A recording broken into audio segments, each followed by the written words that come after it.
Chapter 10:22. A mournful scream suddenly pierced through several layers of wooden boards, reaching deep into the gloomy basement and entering Bulwark's ears. His body couldn't help but stiffen, and his originally drowsy mind became tense once more. He first turned his head to look at his side, and discovered that his daughter, Heike, was still sleeping soundly. She didn't seem to have been woken up by this scream, and he immediately let out a sigh of relief. However, when he saw the trace of dark red blood on Heike's originally straight face that hadn't completely receded, his expression couldn't help but become even more gloomy. The riot had already lasted for 5 days. 4 days ago, when Burke sensed that something was wrong, he rushed to hide Heike, who was only 2 years old this year, in this hidden basement. In the past 4 days, he hadn't taken a single step out of this basement. He knew very well that the current capital of the Drow Kingdom, Drow City, had already fallen into chaos. Those damn Drow clansmen were searching everywhere for outsiders like them. As long as they were caught, he and Heike definitely wouldn't be able to escape their tragic fate. But what was the point of continuing to hide here? The supplies stored in this basement wouldn't last for long, and more importantly, there weren't any medicines here. Heike already showed signs of catching a cold yesterday, and now she was even showing signs of a fever. Even though she was in a drowsy state and he didn't have to worry about her being discovered by the Drow clansmen outside, she was still only a 2-year-old child. If she didn't receive any treatment, she wouldn't be able to hold on any longer. Bulwark reached out his hand to touch Heike's forehead. Feeling the scalding heat in his hand, he inwardly made up his mind. No matter what, he had to find a way to make a trip out today. Apart from trying to obtain some medicine to treat Heike, he also had to scout out the situation outside and try to find a way out of this hellish place. Bulwark knew very well that even the capital, Drow City, had already fallen into this kind of chaos. Even if he left Drow City, the situation wouldn't be much better. For an outsider like him, the entire Drow Kingdom would probably be a hellish place. He was nothing more than an ordinary person. Carrying a 2-year-old child and trying to escape from the rather large Drow Kingdom was practically an impossible task. However, he had no choice. Instead of waiting for death here, he had to take a gamble. Burke picked up the only remaining bottle of clear water and carefully fed Huey a few mouthfuls from a small cup. Then, after thinking for a moment, he picked up the little remaining food and started chewing with the remaining clear water. The stench of rotting corpses that seeped out from the wooden planks mixed with the murky air in the basement, making the whole basement smell nauseating. The thing in his hand had long become hard, and it no longer had the aroma that food should have. However, he continued to eat in big mouthfuls, doing his best to swallow the food into his stomach. He knew that he had to have enough stamina to support his next move. While eating and accumulating his stamina, Burke stared at the light that shone through the cracks in the wooden planks of the basement entrance. When the light gradually dimmed and finally disappeared, Burke took a deep breath and fed Heike a few more mouthfuls of water. After confirming that Heike was still in a semi-conscious state and wasn't in too much danger for the time being, he calmed himself down and moved closer to the exit. After listening for a while and confirming that there was no movement outside, Burke quietly pushed open the door to the basement. Moonlight shone through the window into the room. Burke narrowed his eyes and sized up his surroundings. The first thing he saw was a shining white body. This corpse, which had long since lost all signs of life and was completely naked, was Bulk's wife. 4 days ago, the thugs of the Darrow clan had broken into Bulk's home. Although Bulk had seen that the situation was bad, he had taken Heike and hid in the basement ahead of time. However, his wife and his eldest son, Roman, who had returned home later, had fallen into the hands of the thugs. Burke's wife had been gang-raped by the thugs, and then tortured to death. Roman had also been brutally murdered by the thugs. Looking at Roman's mutilated corpse lying not too far away from his wife's corpse, Burke's heart couldn't help but tremble. If it was possible, when he heard his wife and Roman's screams in the basement 4 days ago, he would have charged out and fought those thugs to the death. However, for Huey, he endured it in the end. He didn't even know how he had survived these past few days. If it wasn't for Huey, he probably would have collapsed long ago. But now, even Huey had fallen into a dangerous situation, forcing him, a man who had always been reprimanded by his wife as a coward, to take this risk. After taking a deep look at his wife and Roman's corpses, Burke didn't touch them. Instead, he carefully scraped out a layer of ash from the extinguished fireplace and spread it over his hair. He was someone from the Lampari kingdom, so he was born with a head of wine-red hair. On the other hand, the Durlo clan's characteristic was that they were born with gray hair. If he went out like this, he would be easily recognized. After carefully putting on this disguise, Burke lowered his head and looked at himself. After sniffing and confirming that there wasn't too much of an eye-catching smell, he took a look at the situation outside and quietly left through the back door. It was already late at night, and there weren't many people walking on this remote street. However, one could still see flames in the distance, and from time to time, miserable screams and unbridled laughter could be heard.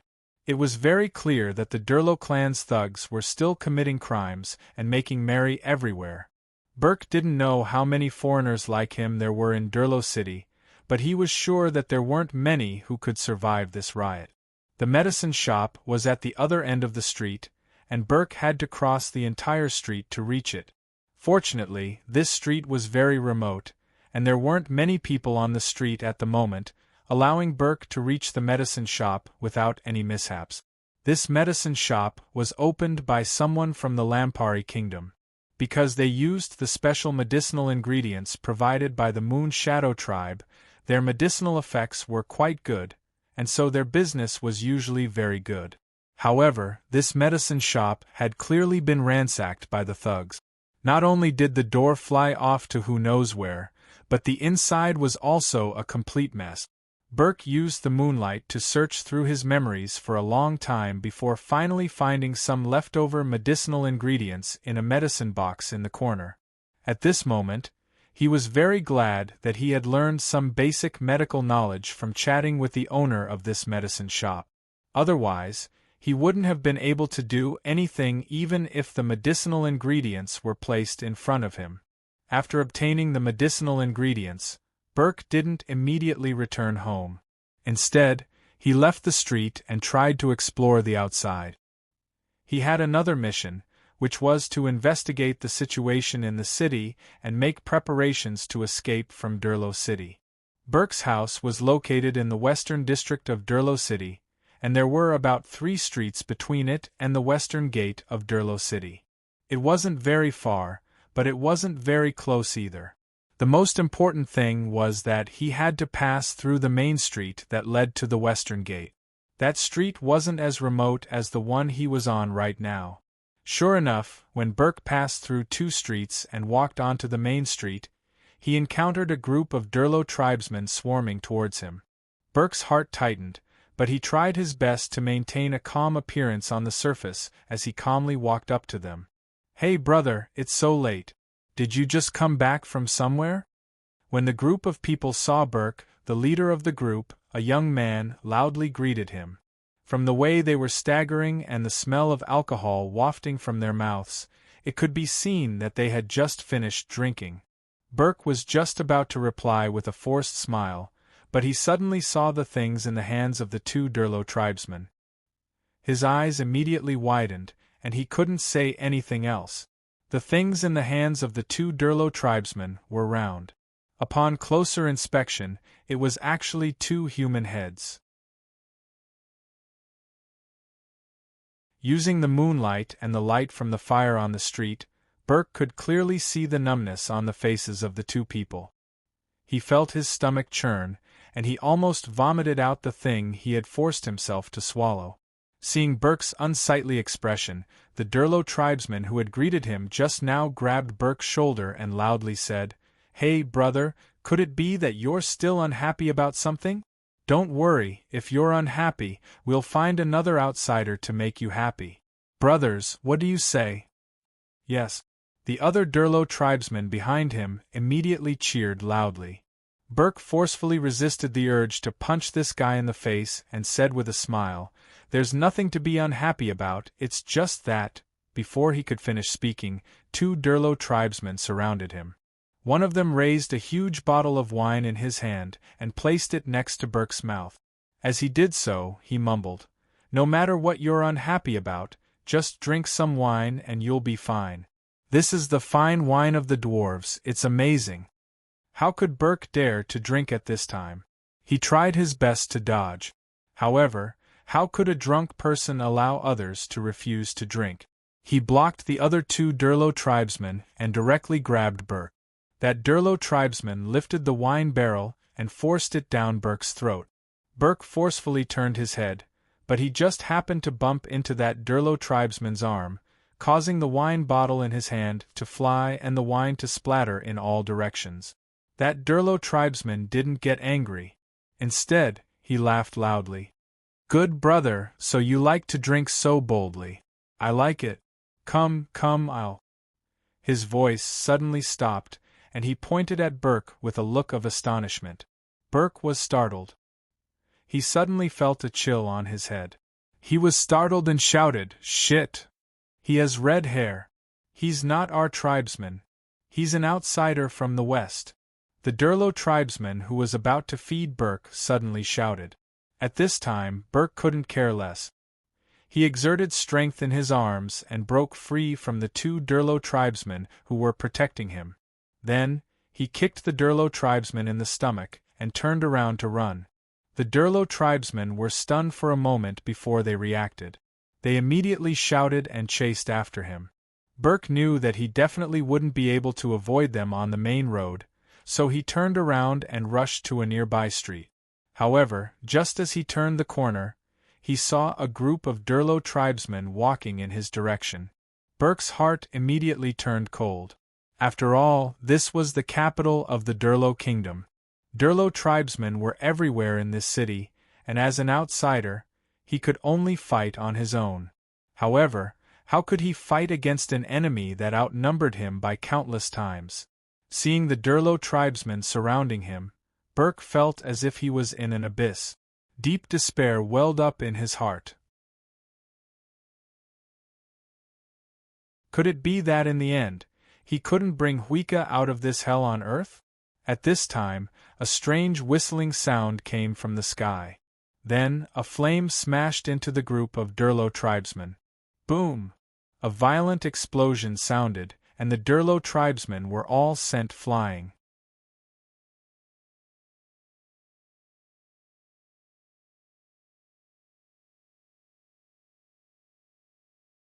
Chapter 10:23. The Signs continent was a half-slave and half-feudal world. In short, it was much more backward compared to Earth's civilization. At the same time, Signs was not only a place where many races coexisted, but also many intelligent races. Other than humans, there were elves, dwarves, beastmen, halflings, and other legendary intelligent races. These races all had different forms of civilization, they could even be said to be completely different species, so it was very easy for them to clash with each other. And because of the difference in species, in the long history of the Signs continent, there were many terrifying things that people couldn't bear to look at. For example, 2,000 years ago, when the beastmen and humans were fighting for supremacy on the continent, it was not rare for them to exterminate each other. Putting aside the conflicts between different races, even the conflicts between humans were not uncommon. Tragic incidents similar to massacres had occurred many times. It could even be said that the history of humans dominating Signs was a bloody history. So if it was like this, the Drow Kingdom's rebellion against other races, especially against people from the southwest corner of the continent, wasn't that shocking. Compared to the cruel things that happened on the continent, this wasn't even worth mentioning. However, the things that happened in history had already faded with time. Moreover, the Signs continent had been in a rare period of peace for the past few decades, so this kind of thing rarely happened. So there were even fewer people who had personally seen this kind of cruel situation. So when the various newspapers of the various countries reported on the rebellion in the Drow Kingdom, the other people on the continent were shocked by the cruel and terrifying scenes described in the reports. Especially after the new Moon Chamber of Commerce broadcast the various tragic scenes in Drow City through the large-scale magic illusion projectors in the various cities. When people saw the incomparably tragic scenes in the magic illusion projectors, the flames of anger in their hearts were ignited.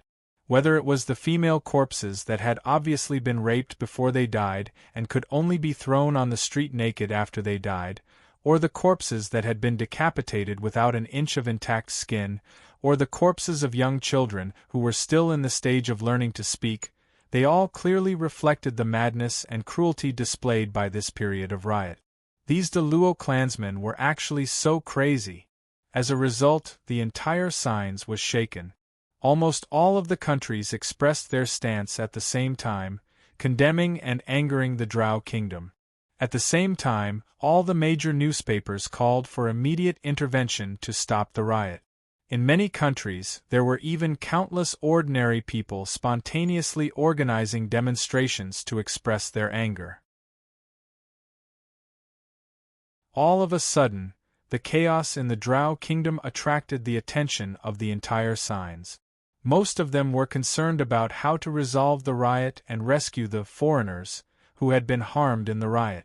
As for the Lampari Kingdom, the Kingdom of Ruhr, the Drake Duchy, and the other countries that had suffered cruel treatment, they made it clear that they would do their best to save their citizens in the Drow Kingdom and try to reduce their losses. However, New Flyer was undoubtedly the one that received the most attention out of all the factions that had expressed their stance.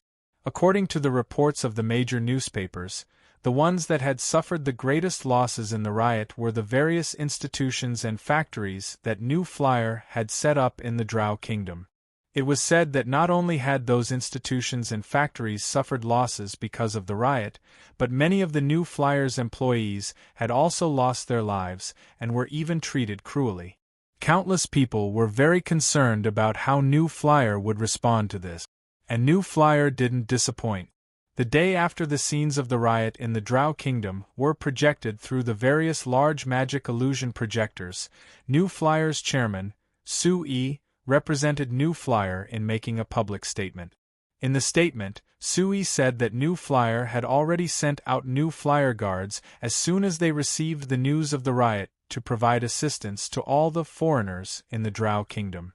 This assistance didn't only include the employees of New Flyer, but also any foreigners who had been targeted. This statement immediately attracted a lot of praise. Almost all the newspapers reported this statement and said that New Flyer was only a chamber of commerce, but they were willing to take such risks for unrelated people. They were a chamber of commerce with a high sense of responsibility and conscience, which was something that the other major chambers of commerce could learn from. But Suyi's statement didn't stop there.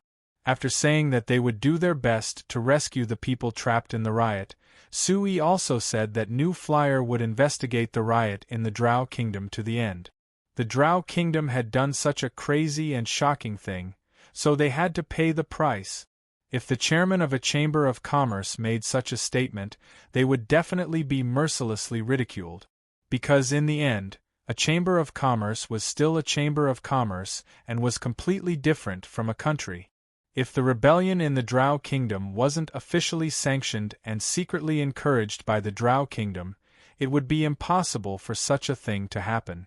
So if they wanted to investigate, it would definitely develop into a direct confrontation with the Drow Kingdom. Using a chamber of commerce to go against a country, it would be overestimating themselves in a normal situation. However, New Flyer didn't belong to this normal category. After hearing Su Yi's statement, everyone immediately confirmed it in their hearts. The Drow Kingdom was out of luck. What happened next was just as everyone expected. On the 14th of June, the New Flyers guards landed in the Drow Kingdom's capital Drow City through the magic airship. In just 2 days, the New Flyers guards had taken control of the situation in Drow City.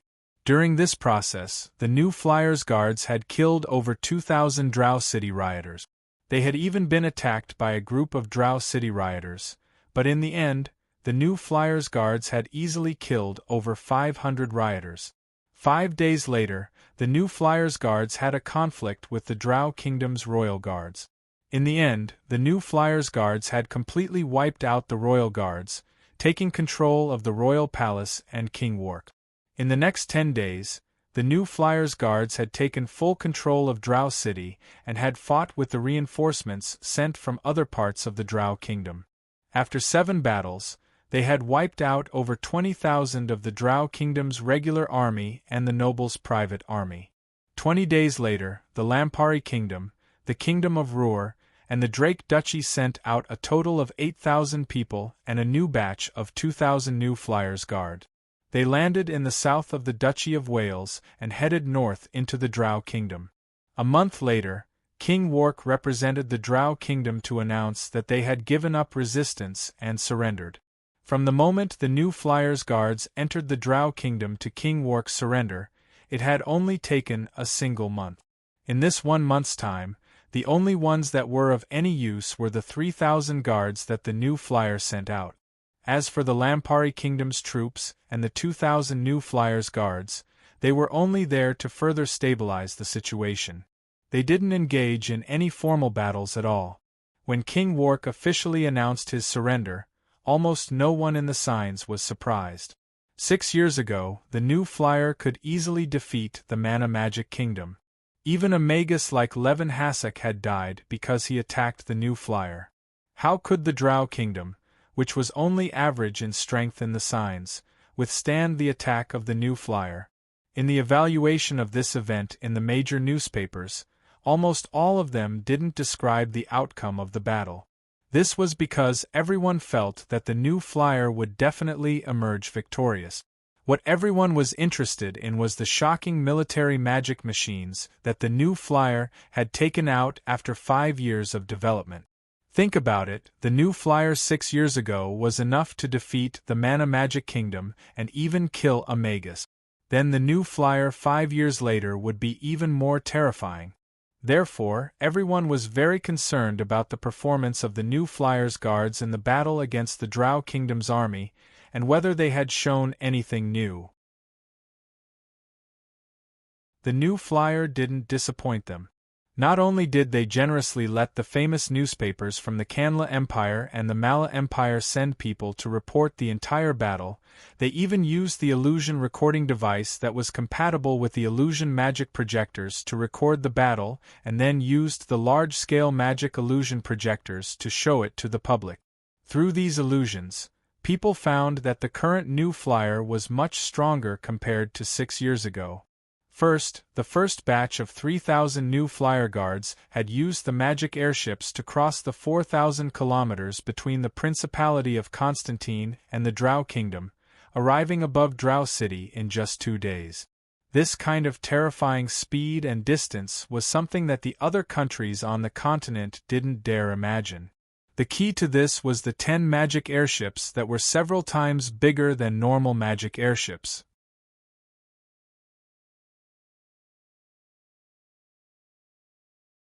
Chapter 1024. According to the information released by the New Flyer, these giant magic airships were the large transport magic airships that the New Flyer had been rumored to have before. It was said that they could hold as much as 2 large transport magic cars. Moreover, the New Flyer said that they would strengthen their research in the future, increasing the capacity of the transport magic airship. Other than this, the Frestek Chamber of Commerce's guards had taken out many small military magic machines that seemed very new and exquisite. Although these military magic machines seemed small and were only suited for a single soldier, they weren't weak at all. Based on the images of the battle, the New Flyer guards didn't show any mercy when suppressing the rioters.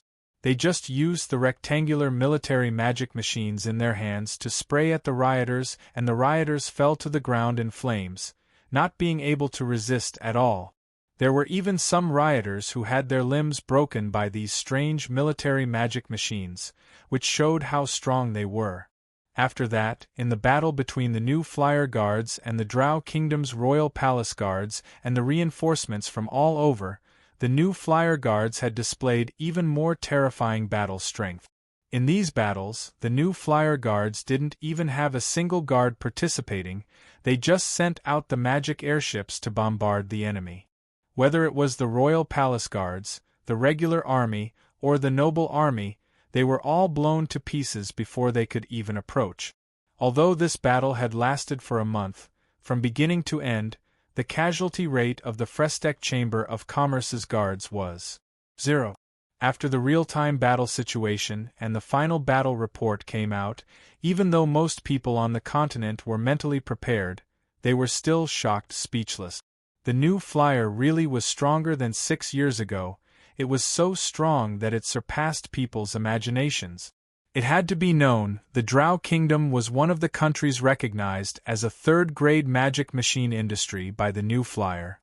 They had obtained some military magic machines from the new flyer, so they had quite a good battle strength compared to the surrounding countries. However, when facing the new flyer guards, it was like a child facing a fully armed adult. They couldn't resist at all. Everyone was certain that if the new flyer from 6 years ago had their current strength, the Mana Magic Kingdom wouldn't be a threat to the new flyer at all. And Archmagus Levin Hasek wouldn't even dare attack the new flyer. Although most people were focused on the strength of the Frestec Chamber of Commerce's guards, they still had to deal with the Drow Kingdom. After King Wark announced his surrender to the outside world, he announced his abdication. Then he was arrested by the new flyer guards for secretly instructing and condoning the riot, and brought back to the Principality of Constantine. He was prepared to be tried by the Lami Kingdom, the Kingdom of Ruhr, the Drake Duchy, and the Lami Kingdom, the Kingdom of Ruhr, the Kingdom of Ruhr, the Kingdom of Ruhr, and the Duchy of Drake, and the other countries to the Principality. And other countries. B. At the same time, the former king's son, as well as King Wark's nephew, the 4-year-old Prince Phipps, took over the throne and became the new king of the Drow Kingdom. At the same time, the new flyer set up a base in the Drow Kingdom, stationed 3,000 guards as the new flyer's stronghold in the Drow Kingdom. When it was announced to the public, the purpose of this base was to ensure the safety and smooth operation of the new flyer's various organizations and factories in the Drow Kingdom. However, everyone knew that this was clearly a nail that the new flyer had set up in the Drow Kingdom. The goal was probably to ensure control of the Drow Kingdom. All the newspapers on the continent remained silent regarding the new flyer's actions, which meant that no country had any objections. Even the two empires didn't raise any objections. Even the Kanla Empire publicly expressed their support for the new flyer's actions. At the same time, they said that the Kanla Empire would set up similar military bases in other countries in the future to ensure the safety of their citizens in other countries. Although the Malar Empire didn't make the same decision, they also expressed their approval for the new flyer's actions. They also expressed their willingness to cooperate with the new flyer in this area, hoping that the two sides could reach a strategic partnership. The Malar Empire's announcement shocked the entire continent. Ever since the new flyer announced the strategic partnership plan, although countless countries on the signs took the initiative to seek to establish this partnership with the new flyer, the Kanla Empire and the Mala Empire never verbally agreed to this strategic partnership, no matter how much they cooperated with the new flyer in private. In everyone's guesses, they felt that these two empires were relying on their status and weren't willing to form a strategic partnership with a trivial company like the Frestec Chamber of Commerce. But now, the Malar Empire took the initiative to make this request. This was a change from their previous style, which naturally made everyone shocked. Because this meant that the Mala Empire finally treated the new flyer as an equal, a partner that they could truly cooperate with. If one were to expand from this point, one would discover a terrifying fact. Right now, in the signs, apart from the two empires, no other country dared to go against the new flyers' intentions. Because the Mana Magic Kingdom and the Darrow Kingdom had already suffered a painful lesson. And now, even the Malar Empire recognized the new flyer. Didn't this mean that the new flyer, a mere company, already had a status equal to the two empires? This was a chamber of commerce. But thinking about it, no one felt that this was wrong. The new flyer was indeed a company, but the new flyer was different from any other company on the signs. It was even different from any other company in the history of the signs. Because before this, there had never been a chamber of commerce that possessed such a frightening armed force. In front of the powerful new flyer guards, even the regular army of the Mana Magic Kingdom, which was known as the third most powerful country on the continent, could not withstand a single blow. And although the two empires had not officially fought with the new flyer guards, no one doubted that the new flyer guards could win. The reason was very simple. The new flyer had military magic machines that were far more powerful than anyone could imagine. These powerful military magic machines could even kill a Grand Magus. The new flyer had absolute military strength. At the same time, it had extremely strong economic capabilities. It almost completely controlled the most promising magic industry on the continent. No country could refuse it. Even the power of the mages in the new flyer was only slightly inferior to the two empires. Combining all of this, the new flyer was certainly comparable to the two empires. In fact, it might even surpass the two empires. In the opinion of many people, the only thing that could stop the new flyer from dominating the continent was time, and Su Yi's strange ideas. Hashtag. That's why I said, these guys are all lowly wretches. Su Yi looked at the dozen or so documents and invitations in his hands and slowly shook his head. I told them for a long time before about the benefits of vigorously developing the magic industry, but these guys didn't believe me. Now that we've taught the Drow Kingdom a lesson, these guys took the initiative to come forward. Kennard laughed on the side. Chairman, isn't this the result you expected from the start? Yes, I expected that teaching the Drow Kingdom a lesson would enlighten some of them. But I didn't expect. Even the Malar Empire and the Kanla Empire, these two arrogant fellows, would lower their heads. Su Yi sighed. Especially the Kanla Empire. I thought that they would hold on to their pride as an ancient empire until their death. Although they are arrogant, they are not stupid. Kennard smiled. Before the Malar Empire didn't lower their arrogance, they could still hold on. But now that the Malar Empire is willing to lower their arrogance, they won't be able to hold on. In the end, the Malar Empire is more pragmatic than the Kanla Empire. Su Yi threw away all the documents and invitations in his hand before saying to Kennard, I won't be seeing these fellows. Arrange a time and gather the ambassadors of these countries together. It'll be fine if you talk to them. Okay. Kennard nodded. Ever since he became the CEO of the New Flyer, Su Yi no longer participated in these specific affairs. And when the New Flyer went through the restructuring and the various departments were separated to form their own chambers of commerce, Su Yi became a hands-off boss and no longer cared about anything. He only focused his energy on a few things that he was interested in. This time, dispatching the new flyer guards to solve the Drow Kingdom incident was one of the few things that Su Yi participated in. Thinking of Su Yi's ugly expression when he heard about the riots in the Drow Kingdom, Kennard couldn't help but look at Su Yi with some doubt. Although he was also very angry when he saw those cruel scenes, he didn't express it as intensely as Su Yi. When the upper echelons of the Chamber of Commerce were discussing how to deal with this matter, Su Yi even said that he wanted to send out the entire new flyer guards and directly raze the Drow Kingdom to the ground, which shocked the upper echelons of the Chamber of Commerce. In the many years that Kennard knew Su Yi, this was the first time he saw Su Yi show such obvious anger. He believed that if it weren't for the upper echelons of the Chamber of Commerce dissuading him, Sue might really do such a thing. Thinking of this, Kennard suddenly had an idea.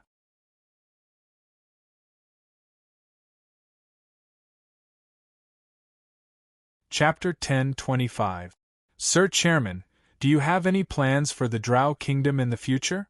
Kennard asked. Drow Kingdom? Sue knit his brows. He shook his head and threw out the cruel and terrifying scenes of the riot that filled his mind.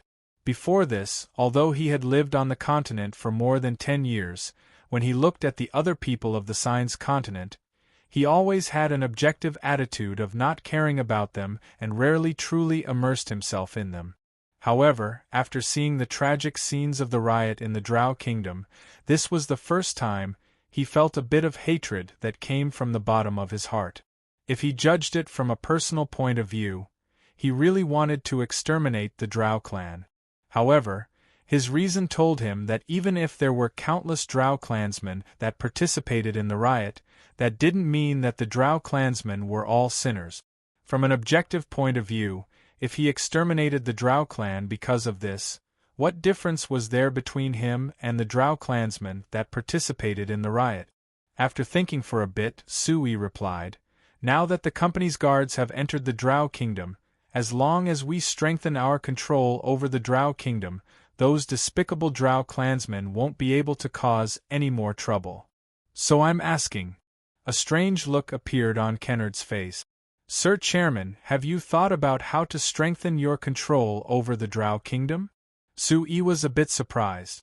Seeing Kennard's deep look, he asked back, What do you want to say? Sir Chairman, the Drow Kingdom is over 4,000 kilometers away from our company's main base. Even with the help of the magic airship, it will take close to 2 days to get there. With such a long distance, it's very hard for us to truly control the Drow Kingdom with just 3,000 guards. So I'm thinking, should we be a bit more thorough? Oh? What do you think is considered thorough enough? Sue looked at Kennard with an interested look. Seeing that Sue was interested, Kennard was shocked. He stood up and walked over to the map of the signs on the wall, slapping the Drow Kingdom on the map. Sir Chairman, look, the Drow Kingdom is connected to the Canla Empire to the west, the eastern countries of the continent to the east, and 1,000 kilometers to the south is the Endless Sea. It can be considered the most important country in the eastern part of the continent. If we want to promote our company's products to the eastern and northeastern countries, we can't avoid the Drow Kingdom. I know this. That's why I've sent guards to the Drow Kingdom. It's to make it easier for the company to operate in the future. Sir President, you have great foresight. Of course, you can see the importance of the Drow Kingdom. But I feel that you haven't done enough, Kenna said seriously. What is it that I haven't done enough? You should know that the Drow Kingdom can be considered a single nation made up entirely of the Drow clan. This kind of nation can be said to be the most cohesive, but also the most dangerous. Although we've used force to suppress the Drow clan's resistance, I'm sure that after they've calmed down, they will inevitably clash with the outsiders in the Drow Kingdom. And the guards that our company has left there will become their primary target. Your concerns are not wrong, this is also something I've been worried about. Sue nodded. If it's only 3,000 guards, it's not a problem to protect the base and control a part of the region, but it's a bit difficult to control the entire Drow Kingdom.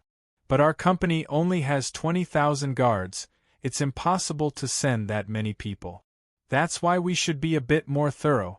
Since it's impossible to completely control the Drow clan, it's better to just eliminate them.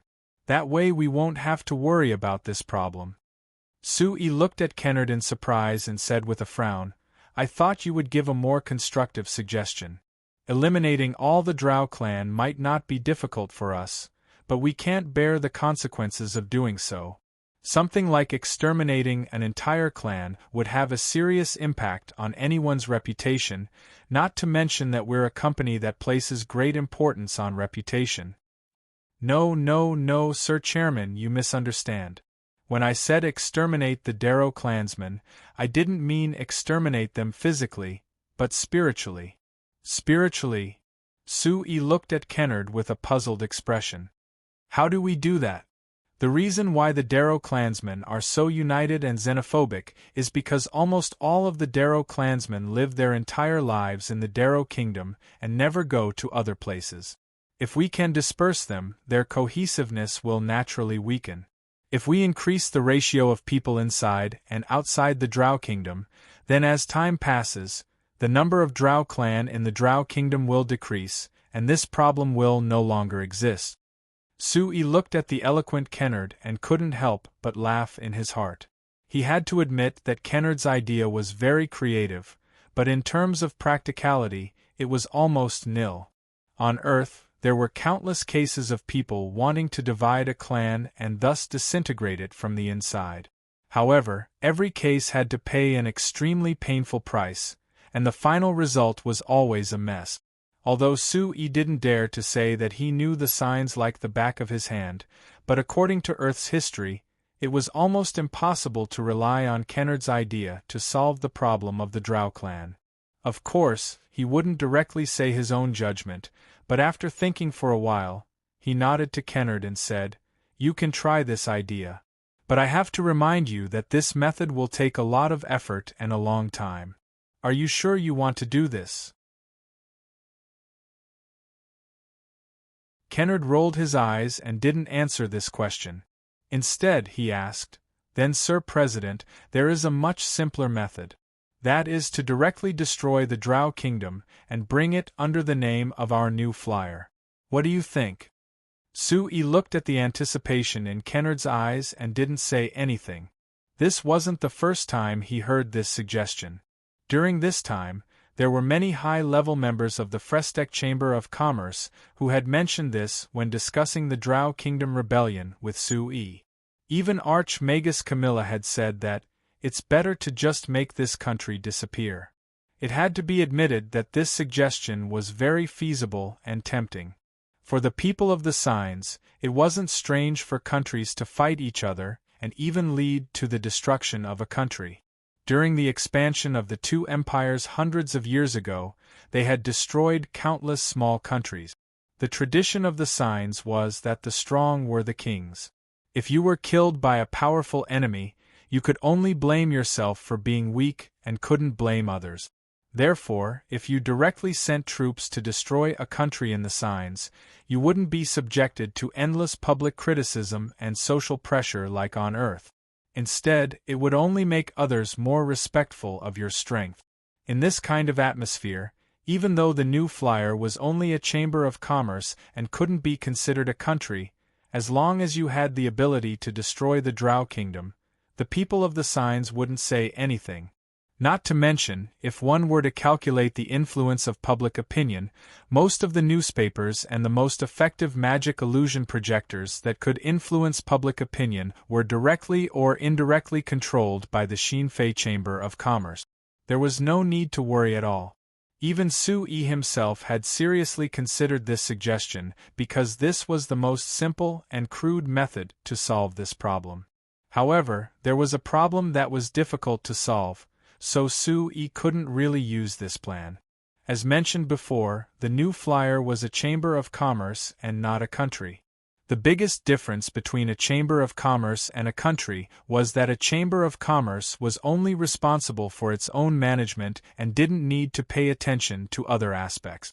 Even though the new flyer's scale was countless times larger than before, with the total number of employees under its name reaching close to 200,000, and its various branches spread across almost all the countries on the continent. However, the new flyer was still only responsible for matters related to the Chamber of Commerce. Compared to a country's economy, people's livelihood, politics, land, security, and so on, a Chamber of Commerce needed much less time to consider. Even if the Principality of Constantine, which could be considered the smallest chamber of commerce in the Signs, the matters that the Parliament needed to deal with were numerous and extremely complicated. With the resources that Sue-E currently had, it wasn't enough to develop the new flyer, let alone control an entire country. Moreover, Sui was very self-aware. It was already a bit difficult for him to manage a chamber of commerce, so he had given a lot of management matters to his subordinates like Kennard. If he were to become the head of a country and manage an entire country, he would be thanking the heavens if he didn't become an incapable ruler. Moreover, he wasn't interested in this at all. As a mechanical engineer who had been passionate about mechanical research since he was young, his greatest interest was in mechanical research. After transmigrating to this continent, his dream was to perfectly combine magic, something that didn't exist on Earth, with machinery to create a complete magic industrial system that belonged to this continent. The reason why he was vigorously developing military magic machines was only to support him in realizing this dream. Destroying the Drow Kingdom wasn't difficult for the powerful new flyer guards, but how to deal with it after destroying the Drow Kingdom was the biggest problem. All kinds of problems flashed through Suyi's mind, then he shook his head at Kennard and said, "Directly destroying the Drow Kingdom is too troublesome. If you're willing to spend a lot of energy and have enough patience, then I'll allow you to use the Chamber of Commerce's limited resources to realize your first idea."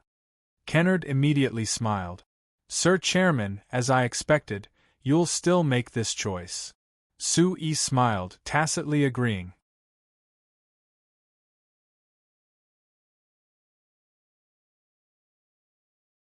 Chapter 10:26. Watching the office door slowly close, Su-Yi's right hand, which was resting on the table, curled up and tapped the table lightly. He frowned slightly and fell into deep thought. He had known Kennard for more than 12 years, and Kennard had also worked under him for 12 years. In these 12 years, Kennard had always been an outstanding CEO of the Chamber of Commerce.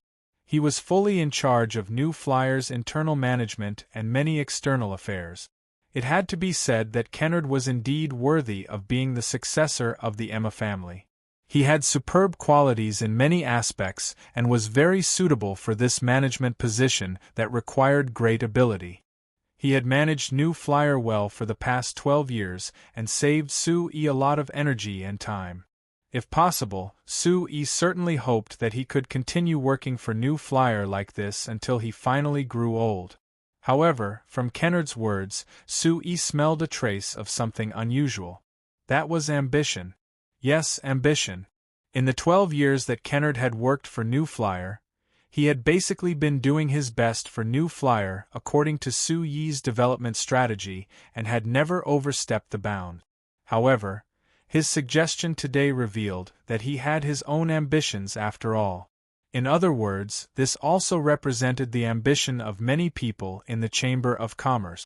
Su-Yi had always been willing to treat and manage New Flyer as a simple Chamber of Commerce and set the direction for New Flyer's development. However, many of the higher-ups in New Flyer, including Kennard, probably didn't think so. In the past, when New Flyer was still small and weak, this couldn't be reflected. However, after the conflict with the Mana Magic Kingdom 6 years ago and the conflict with the Drow Kingdom this year, everyone discovered that New Flyer's strength had unknowingly become incomparably powerful. Even the two empires had to be somewhat apprehensive. This made some people's minds become active, including Kennard. Although Kennard's second proposal to directly destroy the Drow Kingdom was only briefly mentioned, Su-Yi could see that this was his true intention. Unlike the Principality of Constantine, if New Flyer really dispatched troops to destroy the Drow Kingdom, then according to the rules of the continent and the strength that New Flyer had displayed, all the countries and people of the continent would tacitly agree that the Drow Kingdom would be included under New Flyer's name. Su-Yi didn't doubt this and didn't doubt that New Flyer's guards had the ability to do this. But if New Flyer really included the Drow Kingdom under its name, then it couldn't be like the Principality of Constantine, where it only used a national assembly as a cover to secretly control it. Instead, it had to establish a government organization that belonged to New Flyer to control it. And if it really did so, the nature of New Flyer would inevitably change, and it would officially transform from an ordinary merchant to a national organization. This change was undoubtedly huge, but it was something that Kennard and some of the higher-ups of New Flyer were happy to see. After all, to the people of the signs, especially the nobles who were influenced by traditional thinking, the control of land was extremely important. In their opinion, no matter how powerful merchants were, they couldn't control enough land, and their status was actually far inferior to the nobles. If New Flyer could officially control the entire Drow kingdom, it would be a huge leap for Kennard. This was something that Kennard had vaguely revealed to Sue-E more than once when they worked together in the past few years. And this time, his declaration could be said to be very blatant. Or perhaps it could be said that this could be considered a test for him, to test Sue-Yi's attitude towards this. If Sue-E was willing to do so, then with New Flyer's current strength, it wouldn't be difficult to achieve the goal of eliminating the Drow kingdom and making it completely fall under New Flyer's name. And once this goal was achieved, Sue-E could imagine that New Flyer was bound to go further and further on this path in the future, eventually embarking on the path of conquering the entire continent. When that time came, perhaps even if Sue-E wasn't willing, he would have no choice but to do so. But I'm not willing now, Sue-E sighed softly. At this time, he really wished that he was one of those overlord-level protagonists who wanted to conquer the world after transmigrating, but he knew that he wasn't this type and he really wasn't interested. If he forced himself to do it, there might not be a good result in the end. Moreover, establishing a country and conquering the continent was easy to say, but it was actually very hard to do. Sue-E wasn't interested in this and didn't have the time. So for the ambition in the hearts of Kennard and the other high-level members of New Flyer, Sue-E could only apologize. Perhaps Kennard will regret following the wrong person? Sue-E gave a self-deprecating laugh. After thinking for a bit, he stood up and left the office. After leaving the company's main building, Sue-E drove the magic sedan and headed to the seaside. It was already the middle of August, the hottest time of the year. The hot sun shined down from above, making the interior of the magic sedan very hot. Sue-E didn't turn on the magic air conditioner in the magic sedan, rather he opened all the windows and increased the speed. With the hot wind blowing in his face, he quickly headed to the seaside. Not long after, he arrived at a lookout on a cliff by the seaside. "Sir Chairman, you're here again." When he got out of the car, there was a clear call that came from above. Sue-E looked up at the young man wearing the uniform of the New Flyer, who was looking down from the lookout. He waved his hand with a smile before activating his magic and flying up. "Bensak, how is it? Have you found anything in the past few days?" Sue-E walked over to the side of the lookout that was close to the sea as he asked the young man this. "Nothing." The young man called Bensak shook his head. The young man shook his head. "If there really was anything, I would have told you as soon as possible." Sue-E nodded, not commenting on this answer. When he came to the edge of the lookout, Sue-E used the special binoculars placed here to look at the sea in the distance. He found that, because it was close to the afternoon, there was a trace of red in the sunlight reflected off the sea. It wasn't as white as it was at noon. Looking at the horizon and the sky in the distance, Sue-E slightly knit his brows. The exploration fleet had already been out for close to 10 months, but there was still no news from them at all. He couldn't help being a bit worried. Although they had agreed to finish this exploration within a year, with the speed of the magic boats, even if the planet under them was bigger than Earth, it shouldn't be a problem for the exploration fleet to go around the world 2 or 3 times in 10 months. Adding in the things that happened along the way, there was more than enough time for 10 months. Thinking of this, Sue-E couldn't help looking up at the sky. He had considered this problem before. If he could install a few communication satellites on this planet, he wouldn't have to worry about communicating with the exploration fleet. But for the current signs, this technology was too far away, so he could only accept reality. "Sir Chairman, is there something troubling you?" Bensack on the side saw Sue-E looking at the sky with knitted brows, and he couldn't help asking this in a curious voice. Sue-E turned to look and waved his hand with a smile.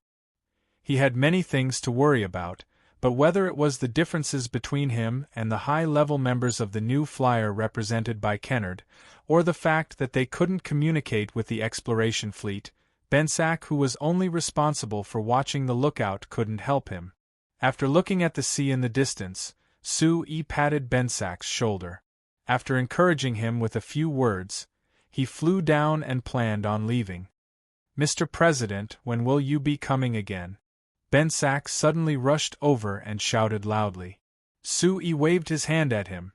"I'll come when I'm in the mood, just watch carefully," Bensack muttered before moving back in a dejected manner. He thought that Sir Chairman would come here every other day because he liked him and was planning on promoting him. But looking at Sir Chairman's attitude, it didn't seem like he had this intention at all. Could it be that I have to stay in this boring place?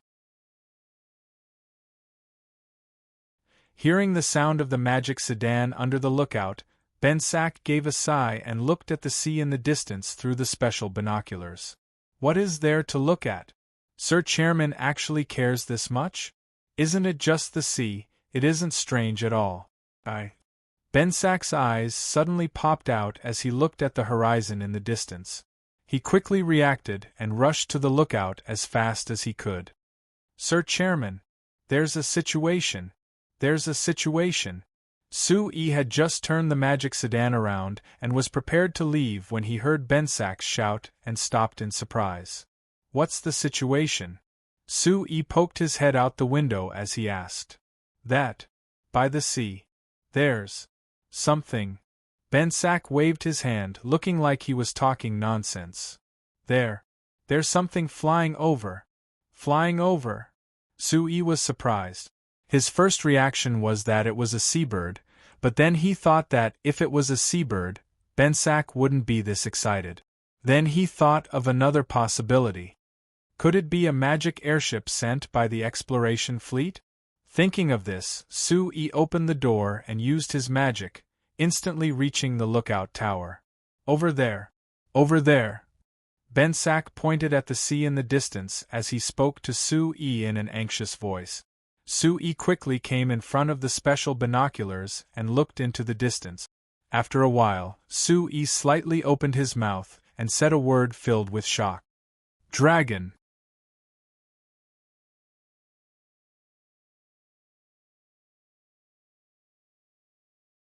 Chapter 10:27.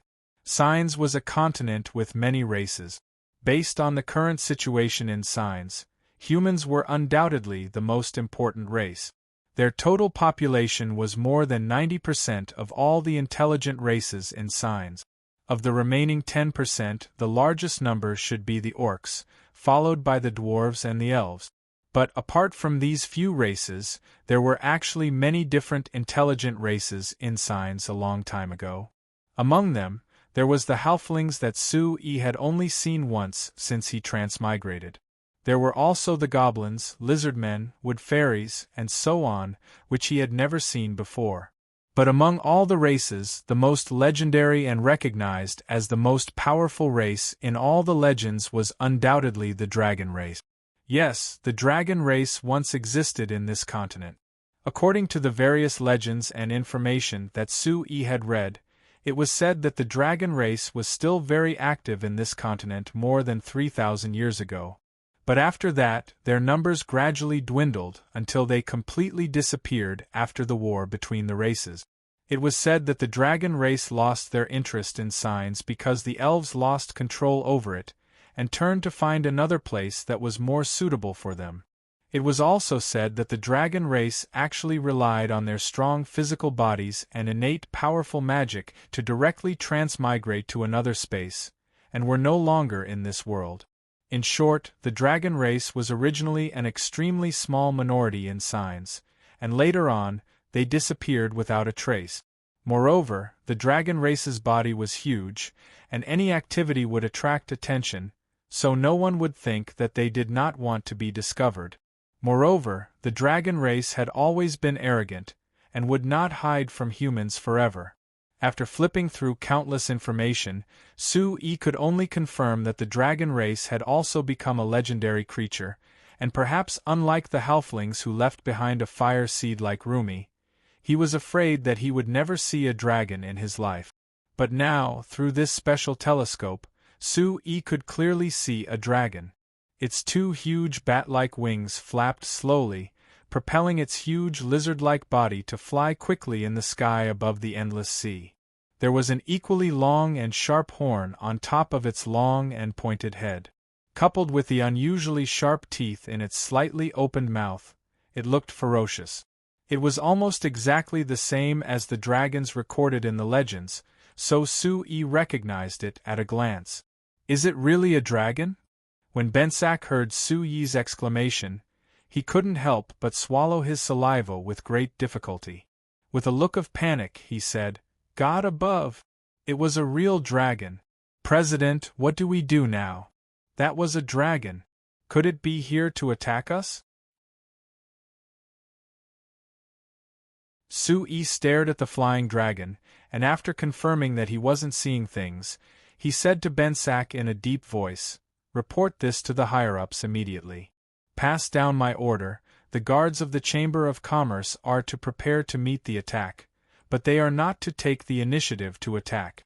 Do you understand?" "Yes, yes," Bensak nodded repeatedly and then reacted. "President, you want me to pass down the order, then do you plan to? I'll go take a look." After Su-Yi said this, his figure instantly disappeared. Bensak was startled. He hurriedly went to the special telescope and found that Su-Yi's figure had already appeared in the sky in the distance. He was not far away from the flying dragon. "President," Bensak was taken aback. He then remembered Su-Yi's order and quickly picked up the magic communicator next to him. "Emergency! Emergency! Lookout Tower 37 spotted a dragon flying towards them. Pay attention, it's a dragon. President has personally met the attack, and at the same time, ordered. Hashtag. As soon as Su-Yi's figure flashed out, the dragon had already sensed it. Then it completely defied the laws of physics and directly stopped in the air. Feeling Su-Yi's gaze on itself, the dragon's two huge eyes also stared at Su-Yi without blinking. For some reason, Su-Yi felt a hint of curiosity in its eyes, as if it was also sizing him up. In any case, at least the dragon didn't immediately attack Su-Yi when it saw him, which made him feel a lot more at ease. After the man and dragon looked at each other for a while, Su-Yi thought for a moment and raised his hand to greet the dragon, who knew that as soon as he raised his hand, the dragon immediately flapped its wings and flew back a distance. Then there was a slight change in its eyes that stared at Su-Yi, which made Su-Yi immediately feel a sense of vigilance. Su-Yi was stunned, but at the same time, he found it funny. Isn't this a dragon? How can it express so much with just one look? It's no different from a human. Moreover, it's the most powerful race in the legends, the dragon race. Why did it put on such a vigilant look when it saw me, a human, raise my hand? Looking at the dragon that was several hundred meters away from him, Su-Yi didn't know what to do for a moment. The records of the dragon race had long become all kinds of legends and stories. No one knew what to do when they met a real dragon. After a moment of silence, Su-Yi slightly moved the magic in his body and cast a sound amplification spell on himself. He shouted at the dragon opposite him, "Hey, hello, friend from the dragon race." He spoke in the common language of the signs. Legend has it that the dragon race was one of the most powerful and intelligent races. When they lived in the signs, they could easily master many foreign languages such as the human language, the elven language, and the dwarven language. However, Su-Yi didn't dare to guarantee that this dragon could understand him. After all, the dragon race had disappeared from this continent for thousands of years. When the dragon heard Su-Yi's voice, it seemed to size up Su-Yi in confusion for a while before opening its huge dragon mouth. Then, it spoke in an unusually standard language of the continent. Human, do you know the new flyer? Su-yi looked at the dragon in front of him, his expression extremely interesting. Heavens! It's one thing for a dragon to suddenly appear, and it's one thing for this dragon to speak the standard language of the continent, but why did it say the words, new flyer, the moment it opened its mouth? Hey human, I'm asking you a question. Do you know the new flyer? Or rather, do you know the humans of the new flyer? I want to tell them something. Su-yi still hadn't recovered from his shock, and could only nod blankly. I know, I'm from the new flyer. Very good, since you're from the new flyer, then tell your chairman. It should be a human called Su-yi, right? Tell him that the fleet your company sent out needs help. Hearing the word, fleet, Su-yi's body trembled and he instantly came back to his senses. You said fleet? How do you know about the fleet our company sent out? Have you been in contact with them? You learned about the new flyer from them? Did something happen to them? Why do they need help? Where are they now? Human, you have too many questions. That dragon seemed a bit impatient. After flapping its wings a few times, it flew towards the coast behind Su-yi. Su-yi didn't dare delay and quickly chased after it. This dragon was very fast. It wasn't that much slower than the magic airship. It forced Su-yi to use spatial teleportation spells several times to catch up. Very soon, a human and a dragon came to the shore and landed on the beach under the watchtower Bensak was guarding. When Su-yi's feet touched the ground, he immediately felt the magic fluctuations that came from the surrounding space. Mentor Carmilla, Cray the Sorcerer, Great Magician Tenna, and Great Magician Toluchi, these were the strongest magicians of the new flyer. When they saw the huge dragon that was as tall as a 5-story building, everyone was shocked. Then, they put on a defensive look. Su-yi quickly stopped them. Don't be impulsive, this dragon isn't hostile.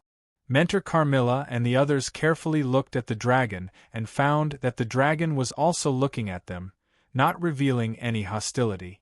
They relaxed a bit, but they still didn't let down their guard. Human, are they also from the new flyer? The dragon slightly turned its head to ask Su-yi this. Yes. That's right, let me introduce myself. I am the president of the new flyer, Su-yi. May I ask, how should I address you? Mentor Carmilla and the others looked at Su-yi strangely. This guy could actually maintain such a calm appearance in front of a dragon, and even have a normal conversation with it? I also have a name. In your human language, you can call me Cassandra.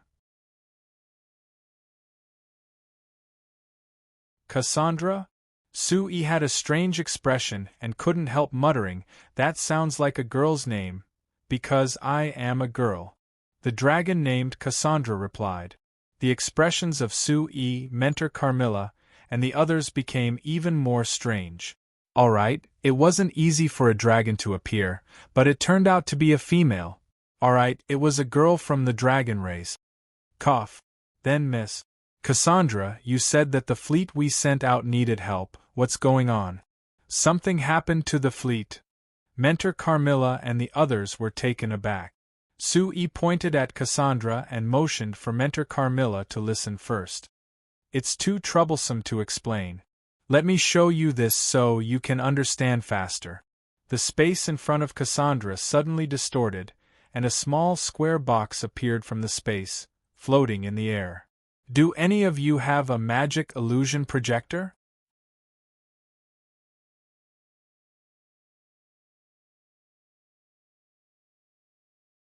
Chapter 10:28. Su-yi and the others looked at each other in blank dismay. This legendary female. Alright, this young female dragon not only knew how to speak the common language of the continent, she also knew about the new flyer. Now she could even say the words, magic illusion projector. Weren't the dragons keeping up with the times too much? It was a good thing Su-yi quickly reacted. He thought that this dragon should have come in contact with the new flyer ocean exploration fleet and learned about these things from them. Great Magician Runa, I'll have to trouble you to bring a magic illusion projector from the company. Great Magician Runa nodded before disappearing. Sui turned to look at Cassandra, carefully looking over this dragon that had jumped out of Legends. Miss Cassandra, I have a question to ask. Your dragon race. Is there only you left? Why do you think that? Cassandra looked at Sui with a strange look in her eyes. Our dragon race has the strongest vitality among all the intelligent races. You humans haven't gone extinct yet, so how could there only be me left? Since it's like this, then your dragon race should have left signs 2,000 years ago and lived in another place, right? Does this mean that there is another continent in this world? Sui asked. Cassandra let out 2 breaths from her large nostrils, and her voice was filled with ridicule. That's why I say you humans are truly narrow-minded. Could it be that you always thought that this world only had a single continent like the Signs continent? Let me tell you, other than Signs, there are several other continents in this world. Signs can't even be considered the largest continent, and you've always been hiding on this continent. You think that controlling Signs is controlling the entire world. What a joke. Teacher Carmilla and the others behind Sui revealed looks of shock. Although there had always been guesses about other continents, no one had ever been able to prove it. Now that this dragon who had suddenly appeared had personally confirmed that there was another continent outside the Signs continent, it created a powerful impact on their hearts. Sui didn't feel much. Since he had confirmed through various observations that he was on a planet that was very similar to Earth, he was certain that there shouldn't only be a single continent on this planet. The humans of the Signs continent were limited by their level of technology, so they couldn't explore the endless seas.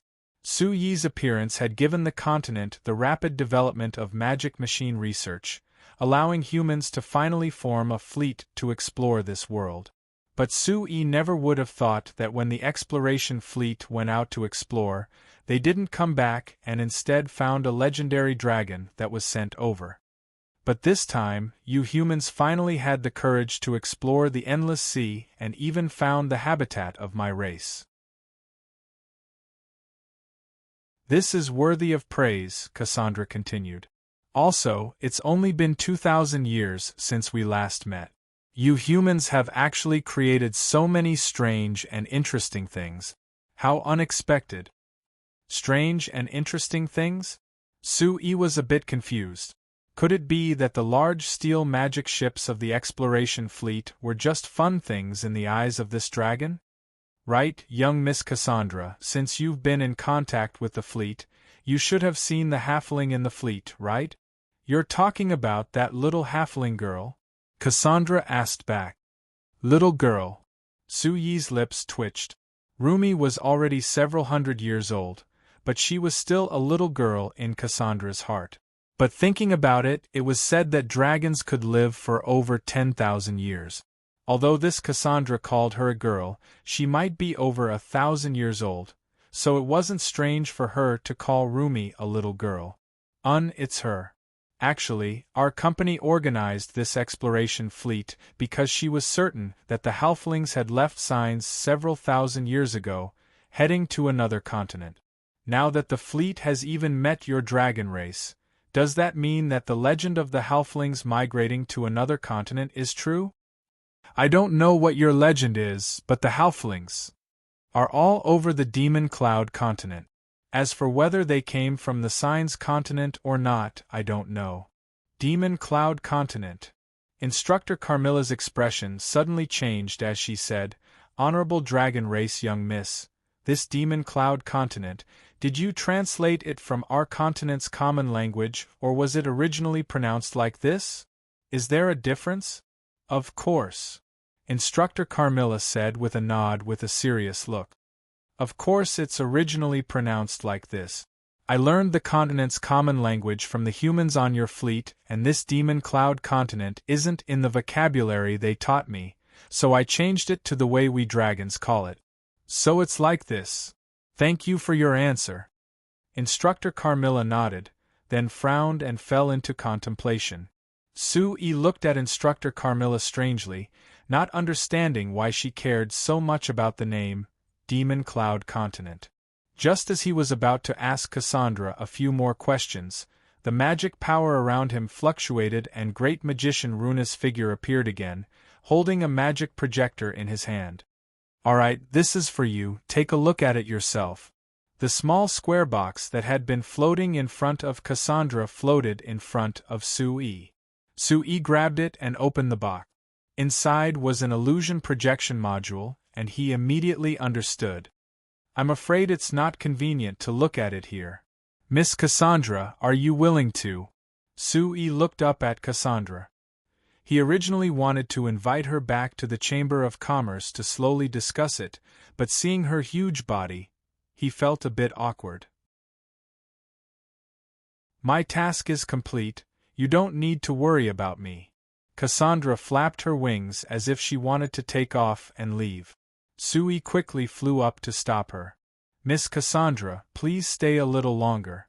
We still have a lot to ask you about the fleet. In addition, we should be sending reinforcements later. I hope you can bring the reinforcements to join the fleet we sent out before." Cassandra looked at Sui, then turned her head to look at the signs behind Sui. After a moment of silence she asked, "You just said that you are the president of New Flyer, right?" "Yes." "Then let me ask you, have the later episodes of Pollock Dynasty Grudges come out?" Sui, Instructor Carmilla, and the others were dumbfounded. No one would have thought that the dragon would ask such a question the moment it opened its mouth. "What? You don't know about Pollock Dynasty Grudges? The humans in your fleet clearly said that this thing is very popular in your human world. You should know about it, right?" "Of course I know." Sui didn't know whether to laugh or cry as he nodded. "Then tell me, have the later episodes come out?" Sui calmed himself down and thought about it before understanding what was going on. The Voyage Exploration Fleet's journey would be very long, so in order to pass the boredom of the journey, they had prepared several magic illusion projectors before they set off. Moreover, they had brought all the magic illusion films that the New Moon Chamber of Commerce had released, treating them as entertainment for the lonely journey. Then when the fleet met this dragon, it was unknown how she came into contact with this thing and was very interested in Pollock Dynasty Grudges. I remember that when the fleet set off, Pollock Dynasty Grudges had just started airing. Sui had a strange expression. He felt that it was very strange that a dragon would be interested in a series about the rise and fall of human dynasties. "It has already finished airing. If you're interested, I can bring you all the later episodes." "Really? That's great." Cassandra's tone was filled with undisguised excitement. After she flapped her wings a few times, she said, "All right, find me a place where I won't be disturbed, then give me a magic illusion projector and all the later episodes of Pollock Dynasty Grudges. If you have any questions, you can ask me yourself."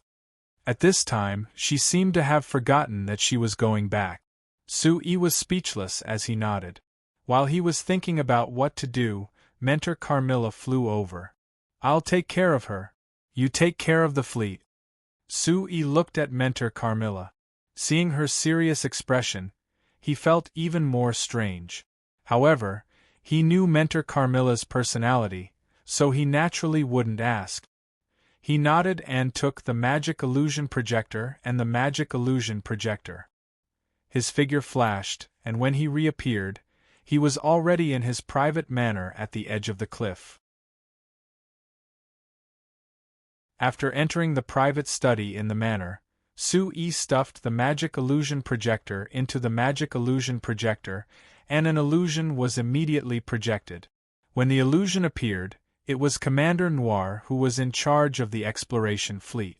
In the illusion, Noir's expression was a little excited, but more than that, he was nervous. "President, I'm Noir. I'm reporting to you from an island about 10,000 kilometers away from Signs." Then, the illusion changed to an aerial view. It showed that the island was very large, but there was very little vegetation on the island. Sui even saw a huge volcanic crater, proving that the island wasn't a comfortable place to live. We've seen countless islands like this on our journey. It wasn't rare at first, but on this island we've met the legendary dragons.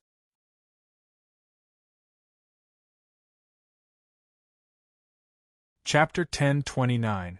Sui was surprised. If he had heard this before seeing Cassandra, he definitely would have been very surprised. But he had just talked to Cassandra for a while, so naturally he wasn't excited about this news.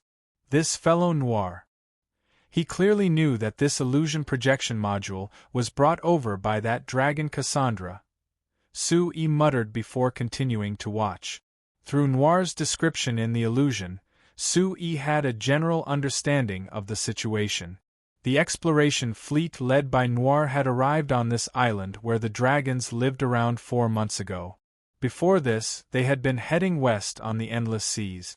Although they had explored countless islands and even met some humans on a few islands, there wasn't anything worth paying attention to. When they arrived at the island and discovered the legendary dragon clan on the island, everyone was shocked at that time. But to their surprise, the ferocious-looking dragons were not as ferocious as the legends said. Instead, they showed great interest in them and began to communicate with them in a friendly manner. After a month of communication, the fleet learned many things that they didn't know before with the help of the dragons. For example, there were several continents in this world.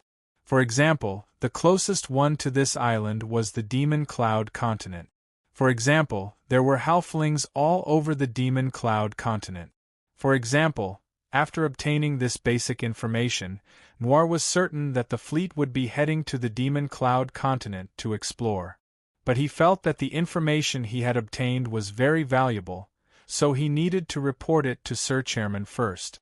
When Noir was considering how to send people back to report, there was actually a dragon that they knew who volunteered to do this for them.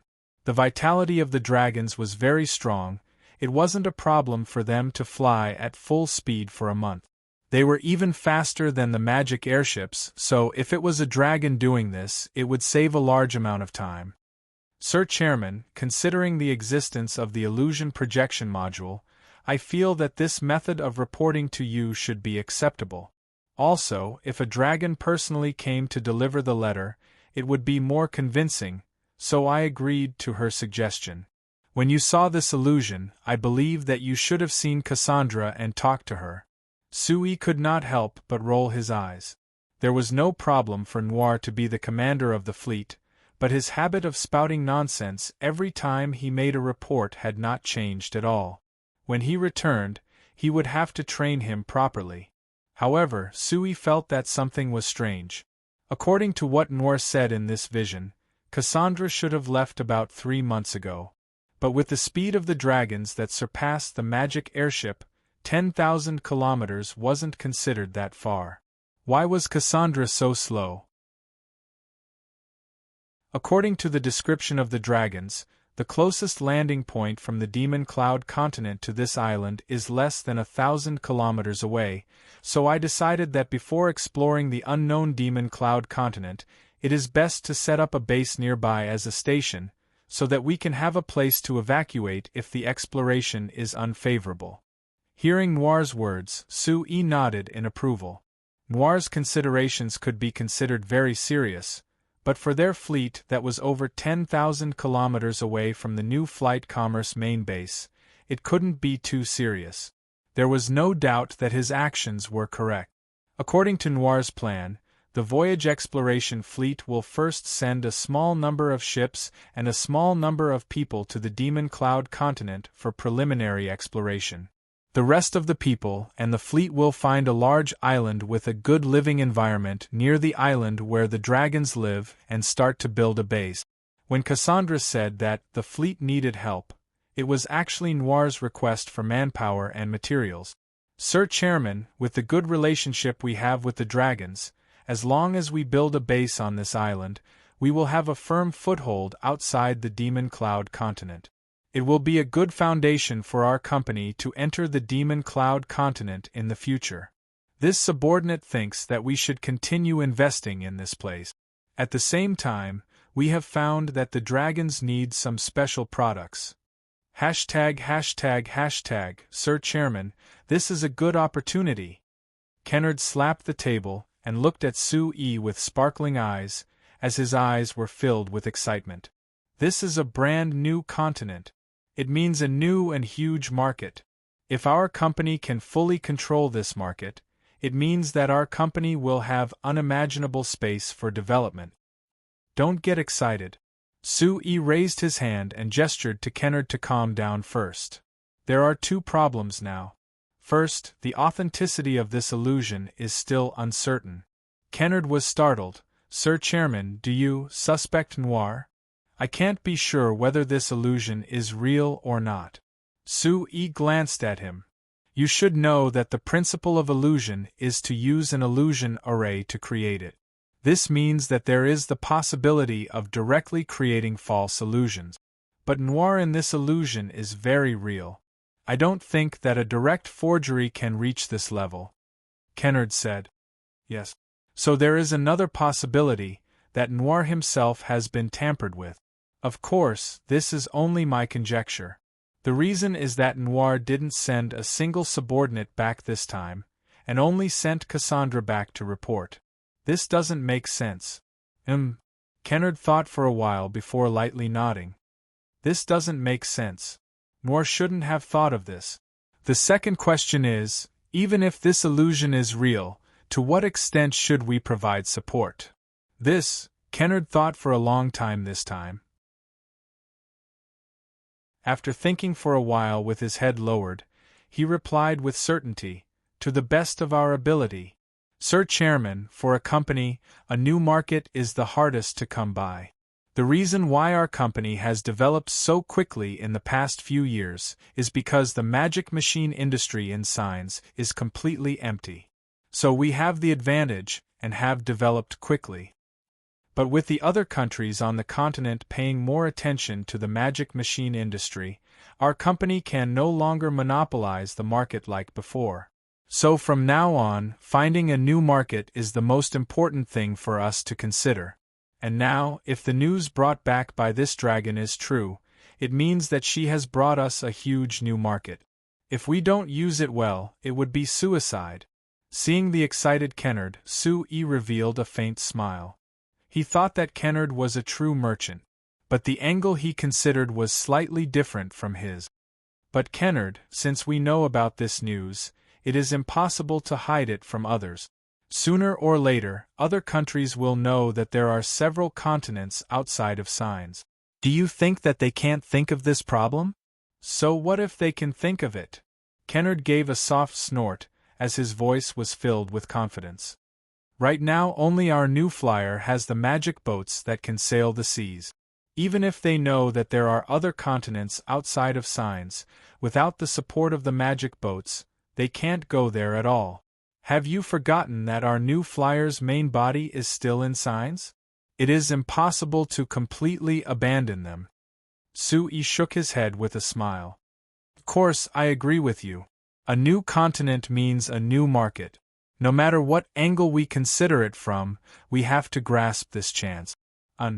Sue thought for a bit before taking a piece of paper.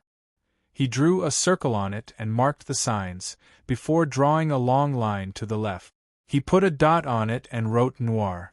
Then he drew another circle to the left and marked the Demon Cloud continent. Now we have to confirm the authenticity of this information. Sue tapped on the dot with Noir. Then we'll decide how to operate this outpost according to the situation. At the same time, Sue tapped on the line again before knitting his brows. The biggest problem right now is communication. Whether it is that island or the Demon Cloud continent, they are too far away, so it will take a long time to send any information. It will take at least a month to go back and forth. That long time is enough for many things to change. Kennard looked at the small dots that Sue had tapped on the line and said with a frown, Sir Chairman, you wouldn't be thinking of building magic signal towers one by one, right? This investment is too terrifying, even our new flyer can't take it. Moreover, the environment of the endless seas won't allow it. So this is a big problem right now. Sue tapped on the paper a few more times before giving up on this problem. Forget it, we can only think of a way to solve the communication problem later. Right now we should consider how to confirm the authenticity of this information. Kennard, I want you to immediately make a detailed plan. Once we decide to send reinforcements, I need you to organize a fleet with enough power as soon as possible. No problem, Kennard replied without any hesitation. Then his expression changed as he asked, "That's right, Sir Chairman. That dragon said that there are several continents other than the Demon Cloud continent. Shouldn't we explore those other continents? Don't think of becoming a fatty in one bite," Sue reprimanded. "The most important thing is that our company's current strength isn't enough to support all these exploration lines at the same time." Kennard blinked and could only give a sigh.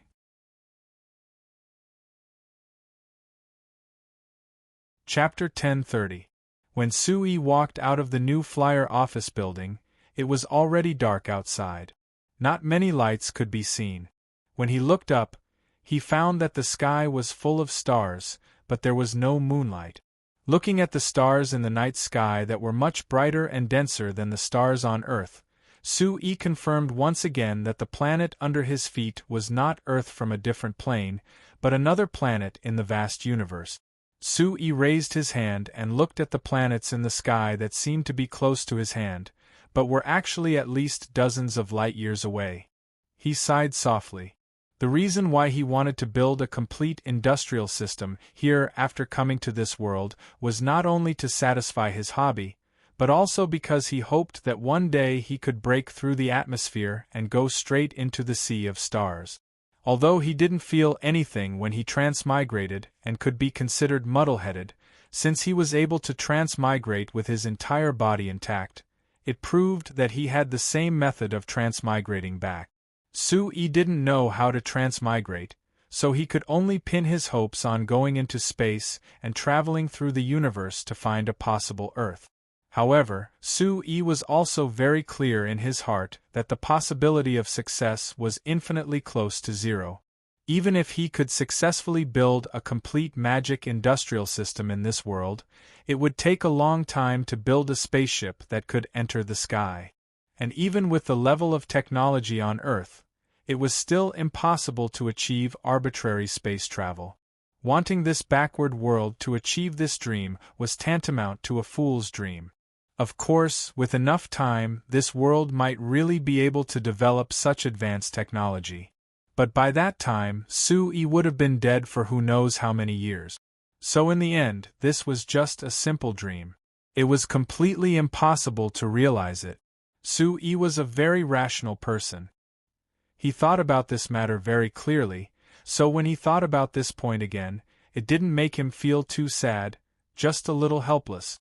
It had been 15 years since he left Earth, and the memories of his family and friends on Earth had faded to the point where he could barely remember them. In his mind, Steele's current family members were the most important.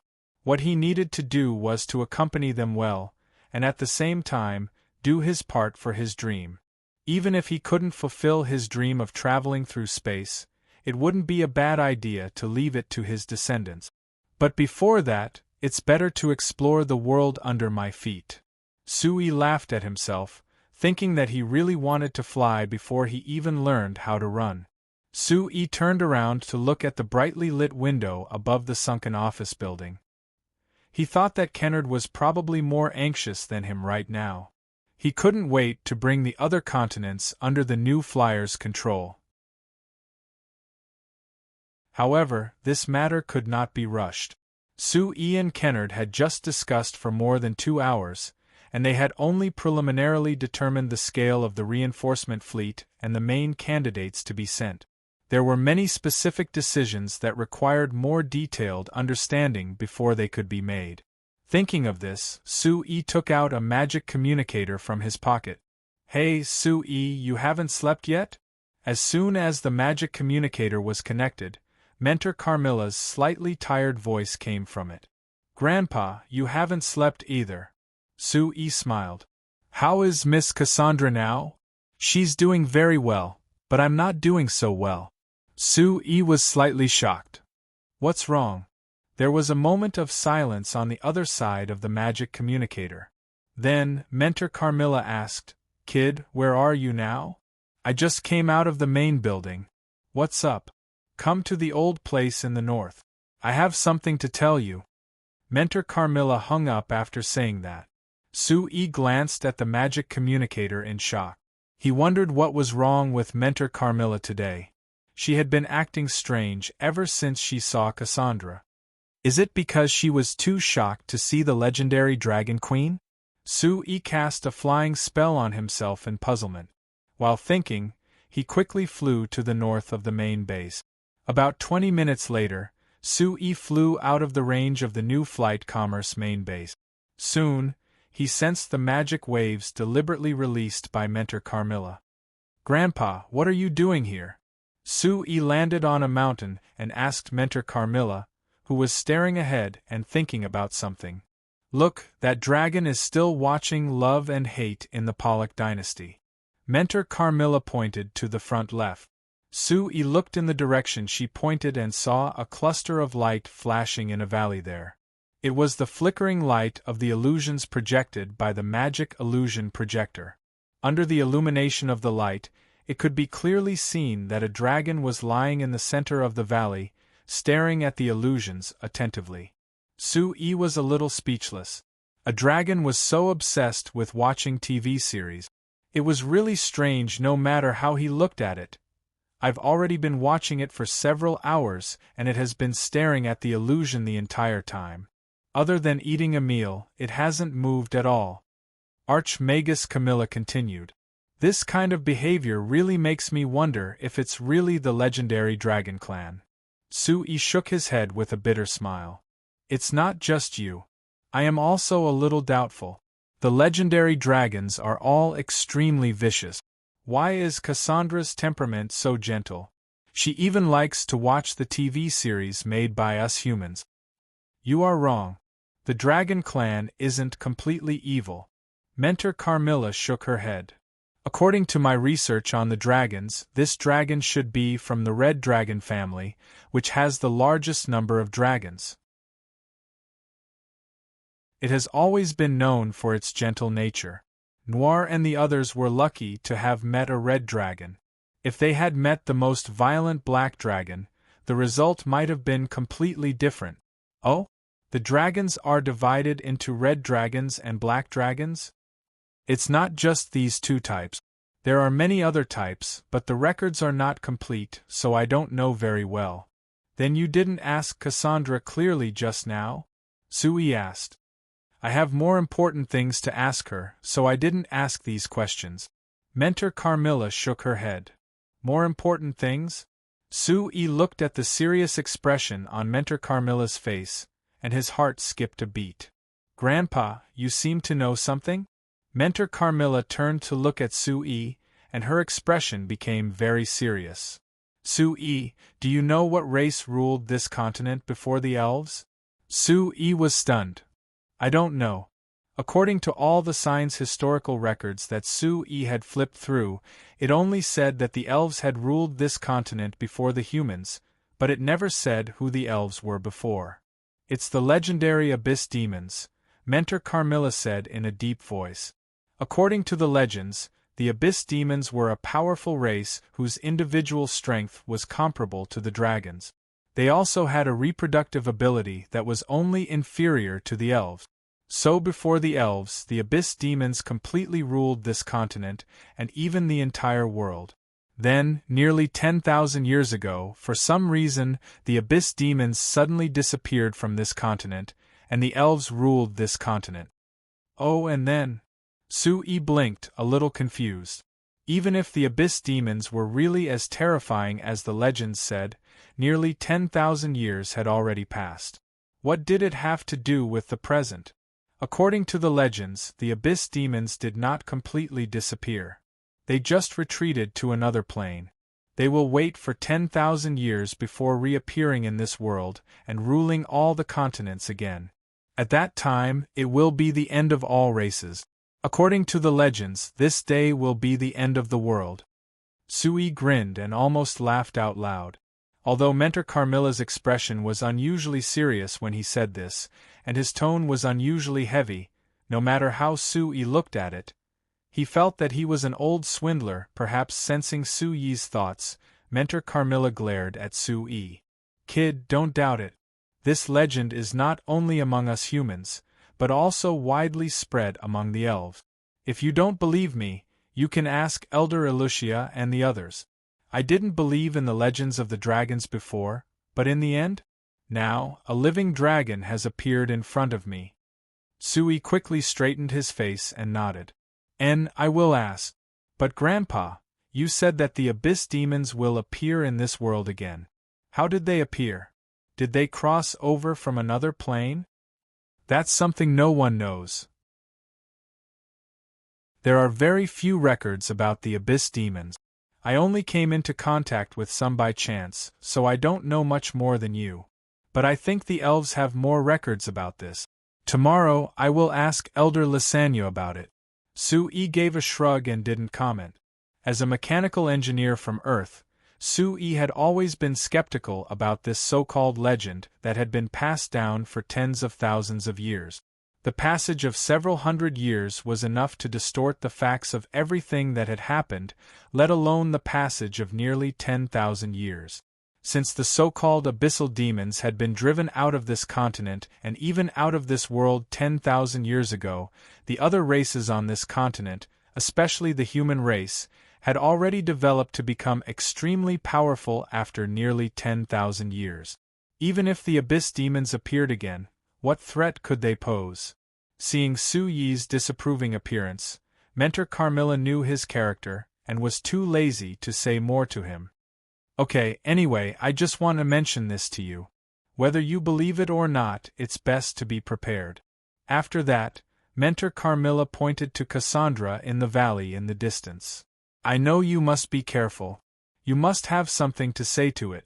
Remember, although the red dragon has a gentle temperament, it is still a dragon. Be careful. I understand.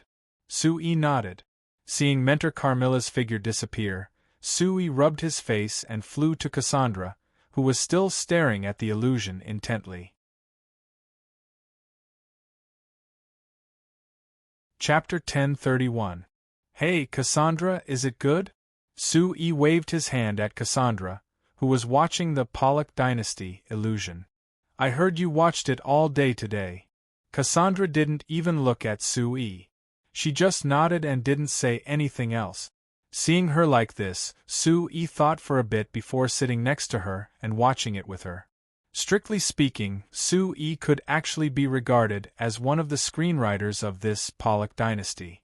When Steele was planning to shoot this illusion film, she asked for a lot of advice from Su-yi. Su-yi also made a lot of changes to the story that Steele came up with based on the characteristics of the TV series on Earth, making it more attractive. But Su-yi had never really watched an episode before. Today could be considered his first time watching it. The reason was very simple, of course, he didn't have time. Now that he sat down and watched it for a while, he found that this Pollock Dynasty was really good. Although the pace of the plot was still lacking compared to some excellent TV series on Earth, because of the use of illusion photography and recording technology, the illusion broadcast now had a 3D effect. Moreover, it was extremely realistic, making people feel as if they could personally integrate into the picture. In addition, after years of cooperation between the New Moon Chamber of Commerce and the Azhara tribe, the elven mages who were proficient in illusion magic now had the ability to add various special effects to the illusion. Coupled with the extremely realistic illusion that made people feel like they were in the illusion, these special effects looked even more gorgeous and eye-catching. Moreover, when shooting Pollock Dynasty, the New Moon Chamber of Commerce directly negotiated with the Lampari Kingdom and the Kingdom of Ruhr to mobilize the regular armies of the two kingdoms to cooperate and shoot the war scenes in a grand and spectacular manner. Fully armed, organized regular armies charged in uniform and then fought together. This scene was far from being comparable to the TV series on Earth, that could only barely be reflected with a small number of extras and a large number of special effects. Simply put, although this Pollock's Revenge was similar to a TV series, in terms of graphics alone, it had definitely reached the level of the top movies on Earth. Seeing the giant army charging forward in the illusion, even Sue-Yi, who wasn't interested in these things, couldn't help feeling his blood boil. But now that I thought about it, the fighting style in Signs had changed. The legendary fighting style that mainly relied on melee combat had long been eliminated by the new fighting style led by New Flyer, which used large amounts of military magic machines. Now, such fighting scenes could only be seen in fantasy movies. And the culprit who caused this change was precisely Sue-Yi himself. So this is basically a historical war drama. Sue-Yi, who was watching with nostalgia and pure appreciation, was silent. Cassandra, who was next to him, was also paying full attention. So the man and the dragon actually watched the episode until the end, and they only recovered from their shock when the ending song played. Cassandra's eyes, which had been motionless all this time, moved as if she had just discovered that there was an extra person beside her. She tilted her head and looked down at Sue-Yi with a surprised tone. "Hey, human, when did you get here?" Sue-Yi looked at her speechlessly. "Cassandra, is your vigilance so low? If I suddenly attacked you just now, wouldn't you be in trouble?" Cassandra flapped her wings, and there was undisguised contempt in her eyes. "Human, I can see that you are a mage. But don't think that being a mage is a threat to me. Let me tell you, even if I stand here without moving, I can rely on my body to resist spells above level 7. As for spells above level 7, do you think I won't notice when you launch the spell? Then what if I prepare a forbidden spell in advance?" Sue-Yi asked curiously. "How are you going to resist it? Forbidden spell? That's a bit troublesome, but it's not enough to really hurt me. Besides, I see that you're still young, so you can't master a forbidden spell, right?" Still young. Sue-Yi wiped his face, thinking that his daughter was already in her teens. How could she be considered young? But thinking about the possible age of the dragon in front of him, he could only be speechless. "Well, let's not waste time on this issue." Sue-Yi shook his head. "Cassandra, I have a few questions to ask you, and I hope you can tell me the answer." Cassandra reluctantly glanced at the magic illusion projector, which had stopped playing the illusion, and let out a sigh. "Sigh, you humans are really troublesome. Well, if you have any questions, ask quickly. Don't delay my time to continue watching The Pollock Dynasty. It seems like you really like this movie." Sue-Yi turned to look at the magic illusion projector, thought for a bit, and continued, "How about this, Cassandra, before you leave, I'll give you a magic illusion projector as well as a set of magic illusion modules for all the illusion films produced by the new Moon Chamber of Commerce. Then you can watch them whenever you want after returning home. What do you think?" "Oh? Human, you're actually this generous?" Cassandra's voice revealed a pleasant surprise that couldn't be hidden. "This isn't a big deal." Sue-Yi shrugged. "Also, I'm called Sue-Yi. If you only call me a human, there's no way to distinguish me from other humans. You humans all look the same in my eyes." Cassandra muttered in a low voice before suddenly leaning down. The giant dragon head was right in front of Sue-Yi, only half a meter away from him. Seeing the two large eyes staring right at him and feeling the large amounts of hot air coming out of the two nostrils that were very close to him, Sue-Yi felt his scalp turn numb. It wasn't that he was afraid, but this situation was just too strange. Cassandra looked at Sue-Yi for a while before taking back the giant dragon head. "All right, human." "Oh no. You're called Sue-Yi." Sue-Yi, I remember that you're the president of the New Flyer, right? I've already remembered your aura and won't mistake you for another human." "Then I really have to thank you." Sue-Yi weakly thanked her. "Right, the magic illusion modules for the illusion films I gave you are all special collections of the new Moon Chamber of Commerce. In addition to the original film, there are also a lot of highlights. It will be much more interesting than just watching the original film." "Really?" You humans are really creative in this regard. Cassandra's tone was full of surprise. It seemed that she was very satisfied with this gift. Perhaps because she was very satisfied with this gift, Cassandra simply lay down and lowered her head again, so that Sue-E wouldn't have to look up to talk to her. Very good, human. Sue-E, if you have any questions, just ask. For the sake of the gift, I will answer you well. Sue-E smiled faintly, thinking that the dragons were not much different from other intelligent creatures. He could also use appropriate flattery to get close to them. After deliberating for a while, Sue-E asked, First question. Do you know about the Abyss Demon race? In the view of Teacher Carmilla, the Abyss Demon race might be a very mysterious and terrifying creature. She even regarded it as an ancient legend with a cursed nature, so she was particularly cautious when talking about it. But in Sue-Yi's view, any so-called legend would immediately become less mysterious and terrifying as long as the truth was clear. If he wanted to know the truth about the Abyss Demon race, of course, it was the easiest and most direct way to inquire about it from the dragons who probably had the most understanding of the history of this world. Abyss Demon race? Cassandra seemed a little stunned. Why did you suddenly ask about these damn guys? Damn guys! Sue-E immediately noticed a hint of information in Cassandra's words. Well, these guys could be said to have ruled the whole world a long time ago. Only a few particularly powerful races, including our dragon race, were not under their control. So these guys have always wanted to conquer our dragon race and have fought many wars with us. Have you participated in these wars? Or have you seen the Abyss Demon race with your own eyes? Sue-E immediately asked. How could I have seen it? I am less than 2,000 years old this year, and the last appearance of the Abyss Demon race was more than 9,000 years ago. I only heard about it from the elders in the clan. Less than 2,000 years old.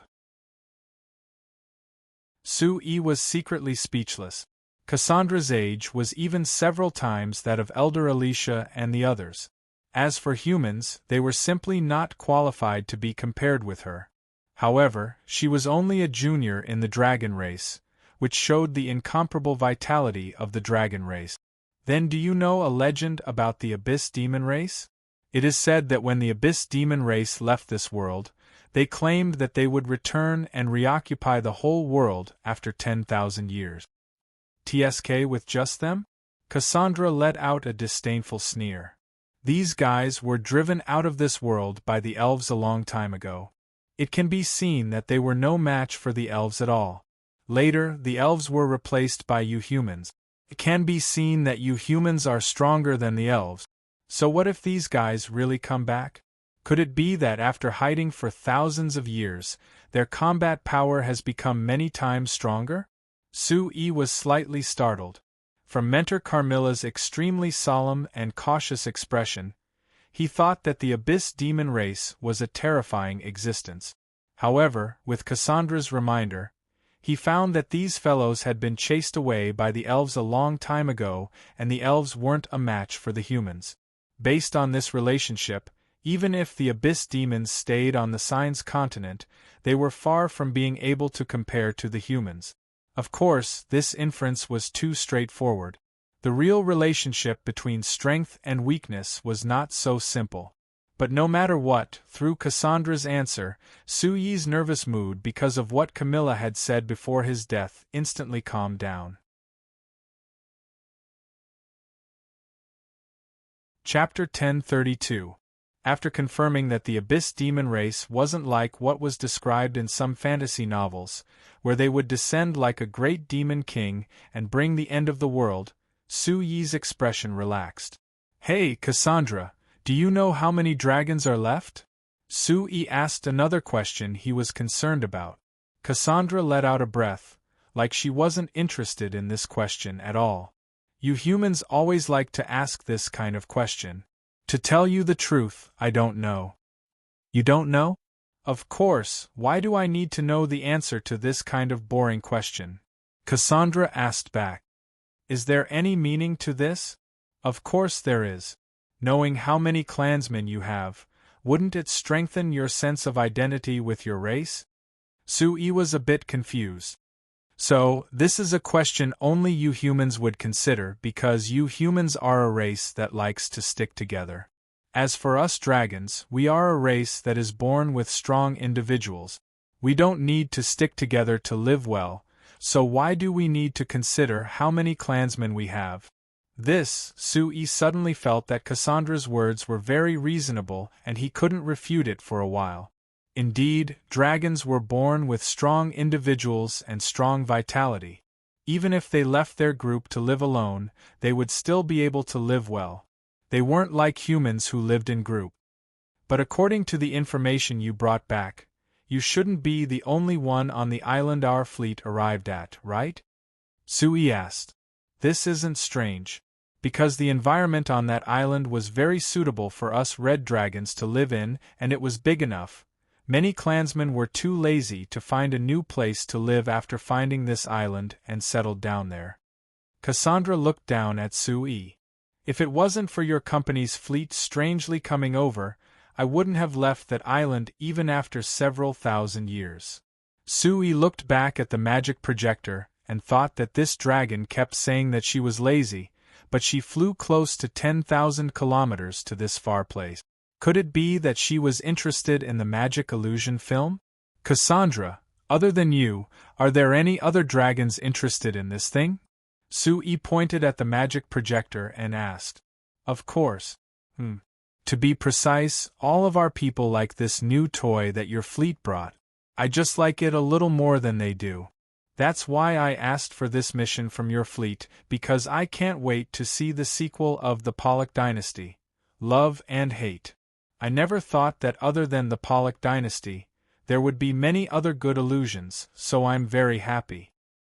Hearing Cassandra's answer, Sui didn't know whether to laugh or cry. In the Legends of the Signs, the impression left by the dragons was that they were powerful, fierce, and impossible to communicate with normally. However, this Cassandra who suddenly appeared didn't look fierce at all and was very easy to communicate with. She was even like a normal human girl and was very interested in the Pollock Dynasty, which was more like an idol drama to Sui. This was really unexpected. Moreover, Cassandra said that other than her, almost all the dragons were interested in this thing, which was even more surprising. No matter how good the Pollock Dynasty was, it was still a story about humans. Why were these dragons so interested in it? Could it be that these fellows have lived for too long so they're too bored? Sui's heart skipped a beat as he asked, Cassandra, I'm very curious, what do you dragons usually do? Do you have any special activities? Special activities? Cassandra raised her head slightly and seemed to think seriously for a moment, then shook her big head and replied, Nothing special. Other than foraging, I sleep most of the time. Sure enough, Sui nodded, confirming his guess. From the looks of it, the dragons were so bored that they found it interesting after watching the magical illusion film. That was why they were deeply attracted to it. This difference was the biggest difference between humans and dragons, and even almost all other races. Among the known intelligent races, humans were undoubtedly the ones with the most abundant entertainment. Among other races, including the elves who had ruled this continent for thousands of years and had a highly developed society, they were far inferior in terms of entertainment because of their personality. Before Sui came to this continent, even the entertainment activities of human society were actually extremely monotonous compared to Earth.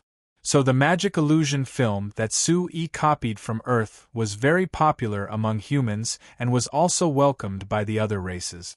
Now, even the dragons were showing great interest in this form of entertainment. It could be seen that any intelligent race actually had entertainment requirements. It was just that they were limited by various factors before and didn't show it.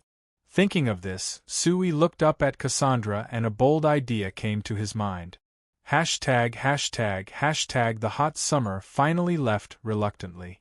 When a slightly cool breeze blew, it meant that another year's autumn had arrived. Every year at this time, It was the time when the Xinfei Magic Racing Championship sponsored by New Flyer was held in Xinfei. This year's Xinfei Championship was slightly delayed by 2 days compared to the previous 2 years. However, this didn't affect the people who paid attention to this competition. When it came to the day of the Xinfei Championship, the competition venue outside Xinfei City was filled with people. Even the people who couldn't go in to watch the competition were all sitting outside the venue.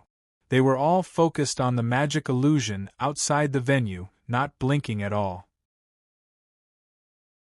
After being held for so many years, the Xinfei Magic Racing Championship had become the most eye-catching competition in the southwest corner of the continent. What people cared about wasn't just the competition itself, but also the various bets and guesses related to the competition.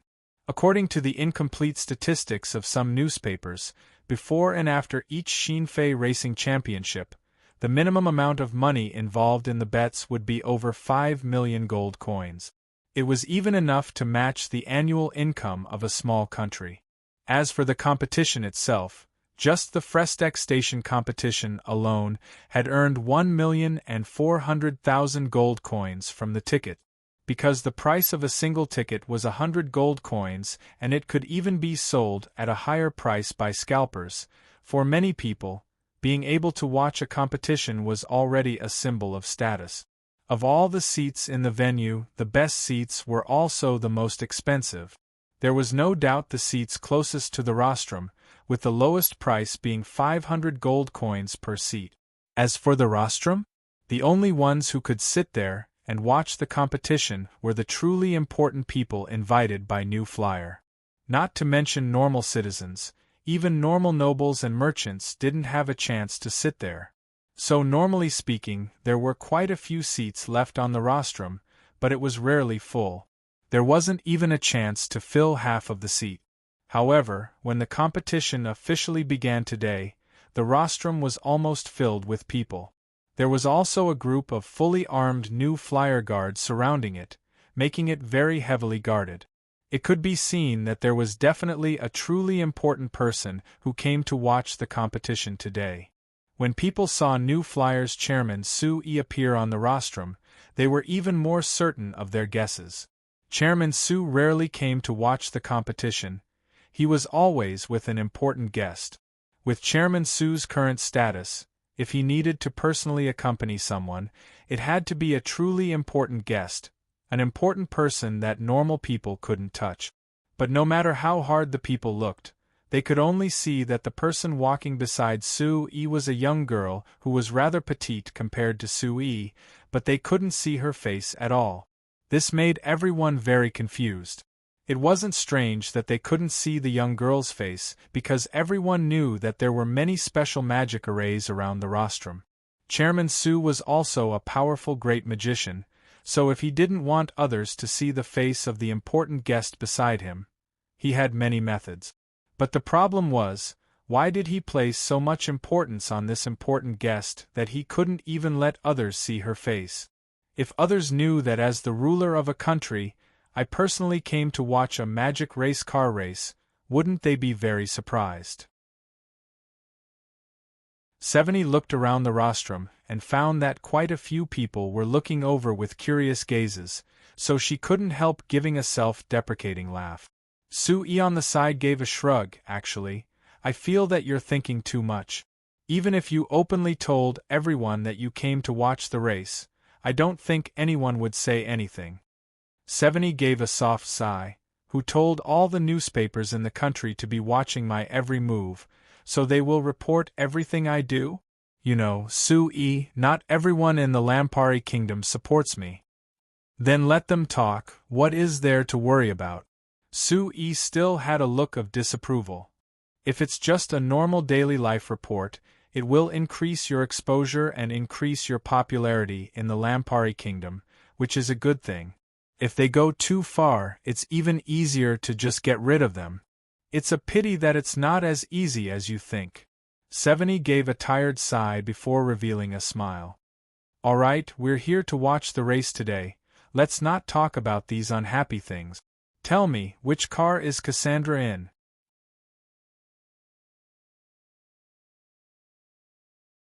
Chapter 1033. Here, counting from the right, the one in the third car is her. Sue pointed at the 12 magic race cars that were already lined up at the starting line with a strange look on his face. Cassandra had been here for close to a month. During this time, Sue had been in contact with her and confirmed that Cassandra was a dragon who loved human entertainment. So he had presented all the entertainment he knew to Cassandra and let her choose. However, Cassandra had recognized the illusion film as a form of entertainment in the past half a month. She would stay in the valley all day long, staring at the various illusion films being played by the magic illusion projector, watching them without blinking. Until half a month ago, after she finished watching the illusion film produced by the New Moon Chamber of Commerce last year, she had the idea of leaving the valley for the first time and moving around. Then she tried all the entertainment that Sue had prepared for her. After trying it out, Cassandra surprised Sue by showing great interest in driving the magic race cars. This little girl is the legendary dragon? Seveny looked at the race car that Sue had pointed out with her binoculars for a while before looking up at the magic illusion in the center of the field. She looked at Cassandra's face for a while before slightly knitting her brows. She is clearly a human girl. How does she look like a dragon? This is her. She's just in human form right now. Seeing Seveny's doubtful gaze, Sue gave a shrug and explained, "This is the innate skill of the dragon race. They can change into any form. Of course, it can't be for too long. But shouldn't dragons be very big? How did she become this small? She can even squeeze herself into the car?" Seveny was still very doubtful. "Don't ask me, I don't know. Alright, let's not talk about this for now. But does she have a driver's license? Does she know how to drive a magic race car? How could you let her participate in such a high-level racing competition? Do you remember how instructor Carmilla learned how to drive the magic sedan?" Sue asked back. Seveny's expression changed as a trace of fear appeared in her eyes. "Mentor Carmilla is using brute force. It's impossible for ordinary people to learn it." "That's right. However, Cassandra is obviously not an ordinary person." Sue shrugged helplessly. "Her body is very strong and her life force is very strong. Even if the magic sedan she was driving exploded, nothing would happen to her at all. That's how she learned it." Seveny looked at Sue and her lips twitched. It was like she wanted to laugh, but she was too embarrassed to laugh. "Sue, it must have been hard on you to have so many monsters around you." Sue gave a sigh. Compared to her, at least Instructor Carmilla was a human, so she knew a lot of common sense.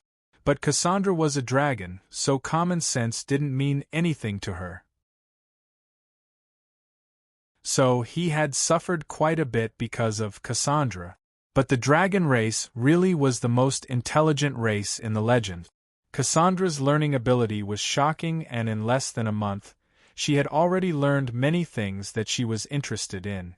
Driving a magic sedan was one of them. If she walked into a human city as a human girl, she would be able to blend in perfectly without being exposed. So she felt that it was boring for a person.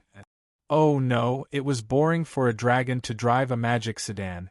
So she came to participate in this professional magic race car race? Why do I feel that this sounds so awkward? Seveny slightly knit her brows with a strange look. I also feel that it's awkward, but I have to accept reality. Sue spread his hands and helplessly said this. That's right, she wants to see if she can compete with the best racers among us humans, to see how good her racing skills are. Then you agreed to her? Seveny looked at Sue in surprise. She is a dragon and you threw her into a group of people's tears. Don't you feel that it's very strange? It's fine as long as others don't know the truth. Sue gave a shrug. We announced to the public that she was a substitute racer for our company's team and she was only participating in this race. But the human appearance she has is just a little girl in her teens. How can others believe that she is a professional racer? Anyway, we announced this to the public. I don't care if others believe it or not. Seveni could only roll her eyes at this response. I say, Sue, are you certain that this dragon won't cause any problems? Moreover, are you certain that you can dig out enough value from her?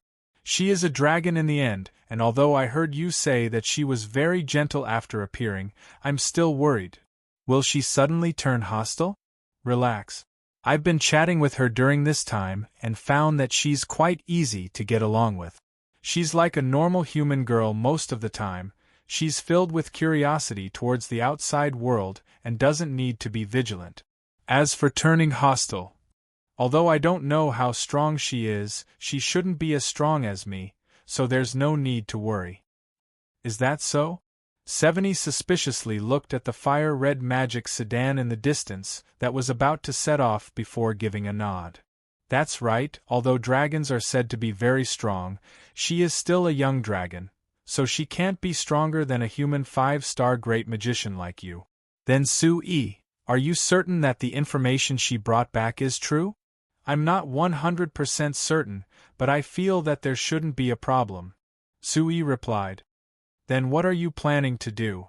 Our reinforcement fleet is already prepared and they will set off with Cassandra next week. And then? If nothing unexpected happens, the fleet should arrive at the island where the dragons are in a month and meet up with the exploration fleet from before. Based on the information they send back, I will make a decision based on the situation.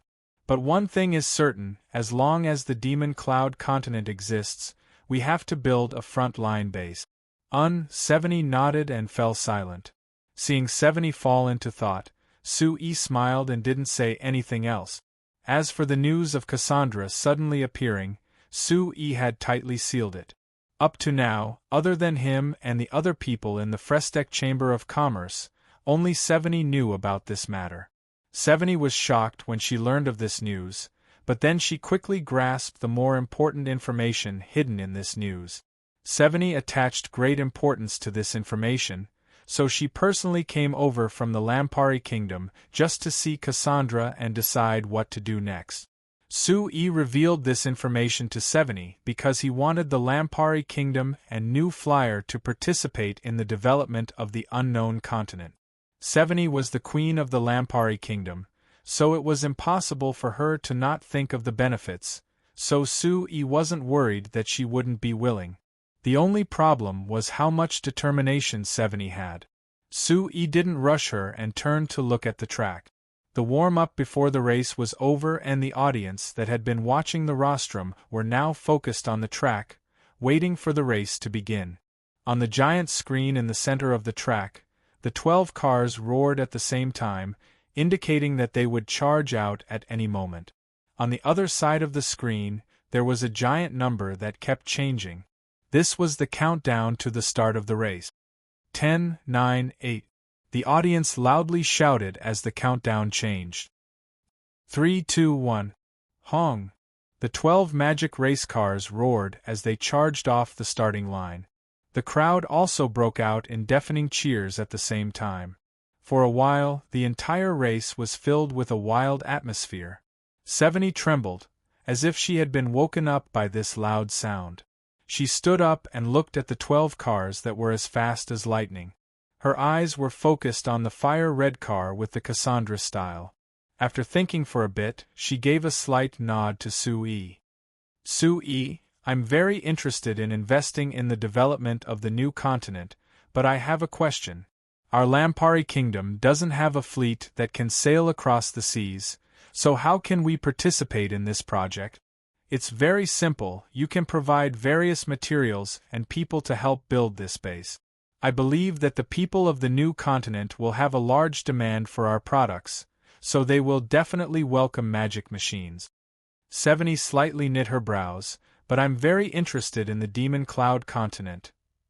Then it's very simple, you can build your own fleet and go with our company's fleet. Sue said with a smile. Of course, you can't make it this time, but you can in the future. Build a fleet. Seveni's brows knit even deeper and her voice was filled with resentment. You make it sound simple. Where will the ships come from? Where will the money come from? I can sell the ships to you and the money can be recorded first. It will be deducted from your profits on the Demon Cloud continent. What do you think? Seveni looked at Sui in surprise. Doesn't that mean that I can sit back and enjoy the fruits of your labor? It's not that simple. Although the opportunity to develop the new continent is big, the risks aren't small. If you want to seize this opportunity, you have to take the risk. Seveni looked at the serious Sui for a while before giving a soft sigh. Sui, why are you so good to our Lampari kingdom? Sui turned his head and after a bit of silence, he said in a soft voice, I am a merchant, I'm just looking for a most trustworthy partner. Seveni's eyes dimmed and a look of disappointment appeared on her face, but then she revealed a smile and reached her hand out to Sui. Well, congratulations on finding an absolutely trustworthy partner. Sui reached out to shake her hand. The two looked at each other and revealed a faint smile. However, there was an incomparably complicated meaning in their smiles.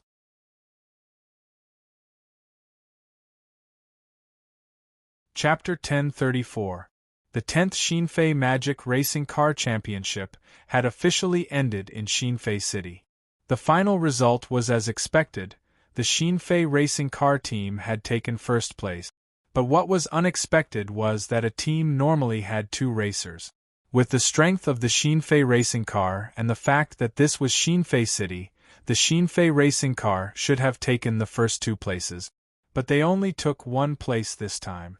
As for the other racer, he was pitifully placed last.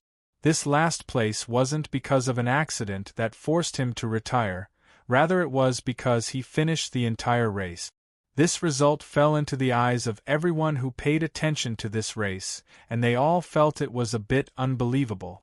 This was a racer from the Xinfei Racing Car that was specially developed by the new Flyer Racing Car, but he actually finished last? This was too ridiculous. Because of this unexpected result in this Xinfei race, everyone who bet on the Xinfei Racing Car team lost all their money because no one would have thought that the Xinfei Racing Car team's racer would finish last. This was simply unbelievable. However, no matter how disappointed the others were, they couldn't compare to the racer who had this result. Oh no, this dragon. Sui, you didn't prepare the best race car for me, right?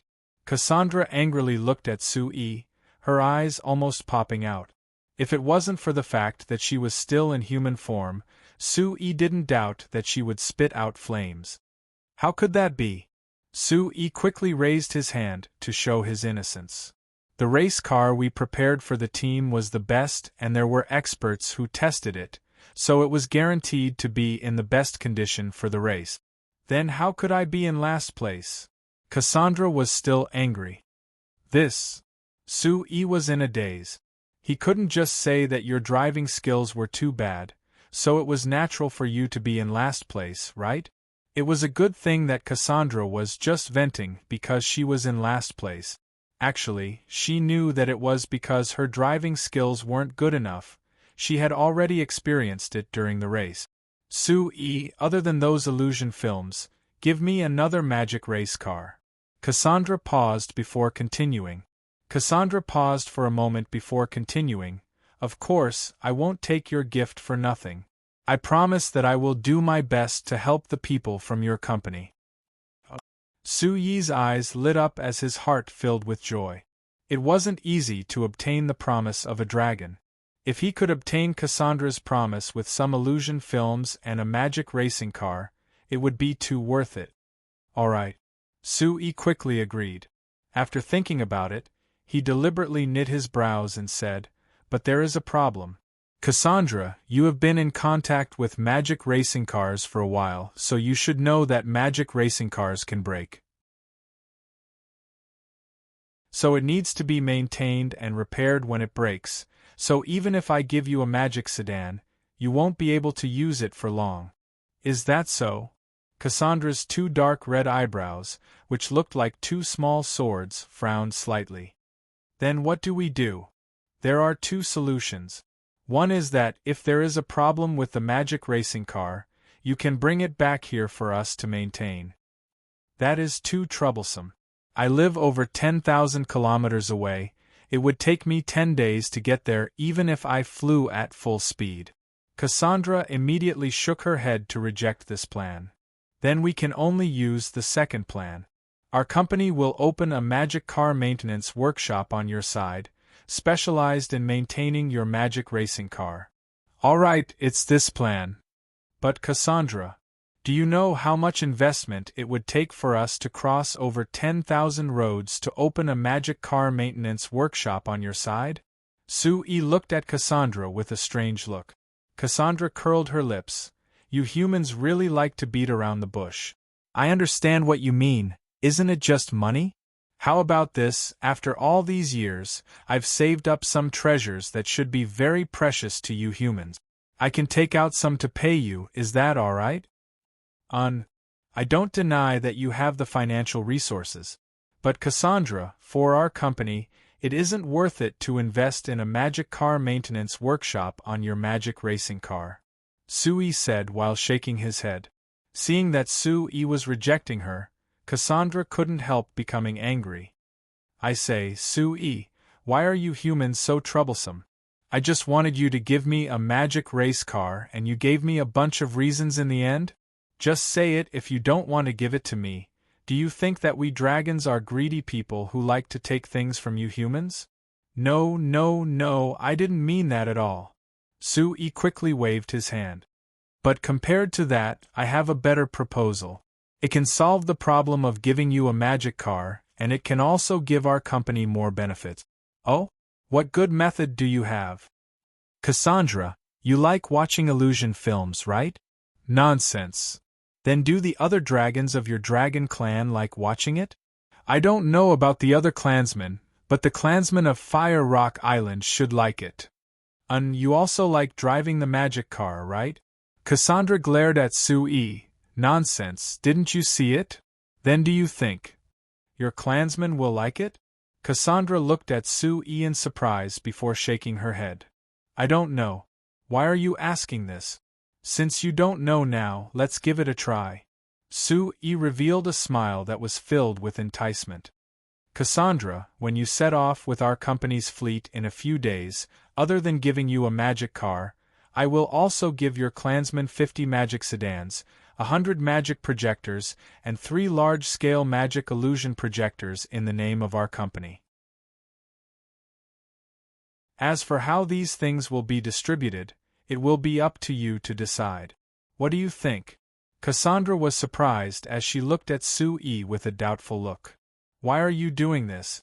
Sue, I know that you humans have a saying that there's no such thing as a free lunch. You're giving me all these things at once, there must be a plot. Sue rolled his eyes. Where did all these schemes come from? I just want to do an experiment. Seeing the vigilant look on Cassandra's face, Sue gave a helpless sigh. He spread his hands and said, All right, I'll be direct. Actually, I just want you to help our company test things and see how much your dragon race will accept these 2 things. If many dragons like it, we can keep trading in the future and take what we need. Could it be that you think this kind of normal business is a plot? That isn't certain. You humans have always been cunning, so when it comes to trading with you humans, it's always the other races that suffer. Cassandra said with a look of disdain. Hey, not everyone among us humans is like this, alright? Rather, most of us do business properly, and there are only a few scum who have schemes. Then again, this is in your hands. What do you think I can do to make you suffer a loss? Sue said in an aggrieved voice. Cassandra tilted her head like a naughty little girl to think for a bit before giving a nod. It's right to think like this. Alright, I'll agree to your request. But I can't guarantee that my clansmen will like it. If they don't like it, don't think that I'll give you back the things you've given me. Of course. I've already given you a gift, how could I take it back? Sue said with a faint smile. Cassandra waved her hand. When she was about to leave, she suddenly thought of something and turned to Sue with a grin. Sue, since you want to give a gift, why don't you be more generous? Other than the magic sedan and the magic projector, can you also give me a bit of the fun things I've seen in the past few days?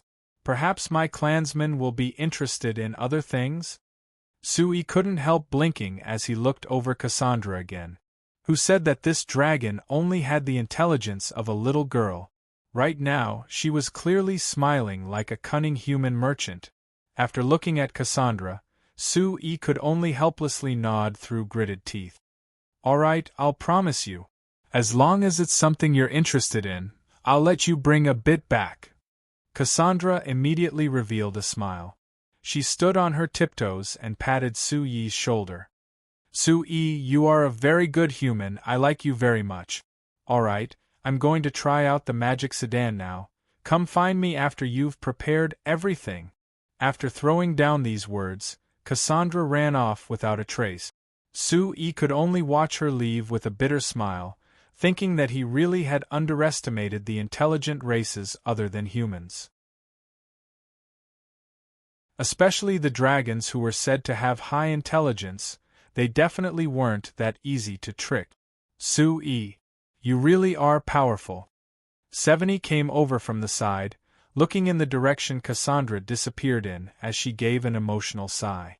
When you were doing business with the elves, dwarves, and halflings, I was very surprised.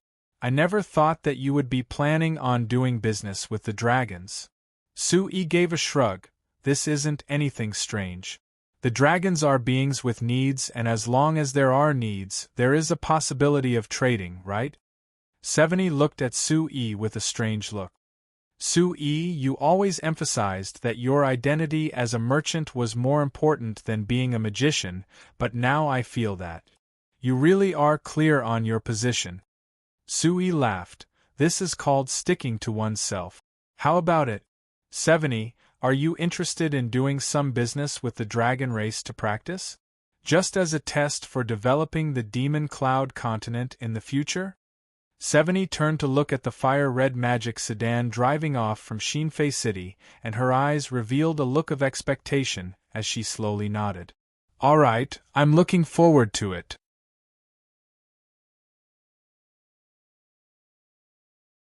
Chapter 1035. As soon as Seveni left, Elder Elucia, Elder Lysania, and Elder Undine came to the Principality of Constantine together. The day after Cassandra appeared, Instructor Carmilla had already informed the 3 elven elders about the appearance of this dragon because of the legend of the Abyss demon race. The 3 elders had already come here 20 days ago and had a long talk with Cassandra. From Cassandra's mouth, the 3 elders learned that the legend of the Abyss demon race was true, but they also learned that the Abyss demon race wasn't as terrifying as the legends said. They wouldn't return to this world like the demon king of the apocalypse and bring destruction to this world. Although this was information revealed by a dragon like Cassandra, she was still a legendary dragon that was on the same level as the Abyss demon race, so it was very believable when she personally said it. So after talking with Cassandra, whether it was Instructor Carmilla or the 3 elven elders, they all let out a sigh of relief. But the 3 elders couldn't be completely assured, so they hoped that they could personally send people with Cassandra to Cinderclast Island where the dragons were.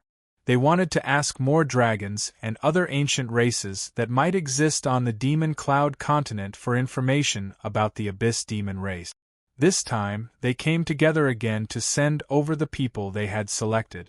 According to the agreement, the 3 elven tribes would each choose 20 elves to set off with the fleet.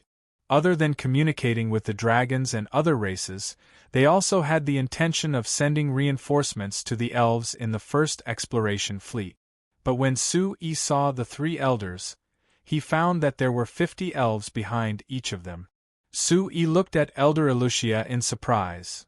Elder Elucia, the Moon Shadow tribe and the Azhara tribe have more people than your Nightsong tribe, so it's fine if they send more people, but why do you also need to send so many people? Isn't your tribe already short on manpower? Elder Elucia smiled faintly. Exploring the secrets of the Abyss demon race is a major matter. For this reason, it is necessary to dispatch all of our clan's manpower. Sui threw a glance at the solemn-looking Elder Lysania and Elder Undine before turning to Elder Elucia as he couldn't help shaking his head.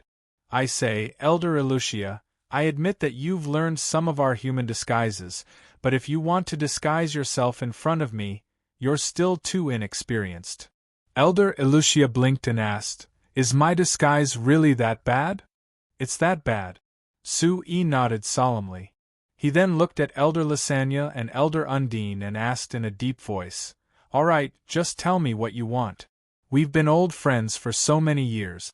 Why can't we talk about it openly? The three elders looked at each other. After a little hesitation, Elder Lysania smiled and said, Well, I won't hide it. Chairman Sue, I heard that your new flyer has plans to develop a newly discovered continent? Well, we do have plans. Why? Are you interested? We're very interested. Elder Undine took over. The expression on her face was really serious.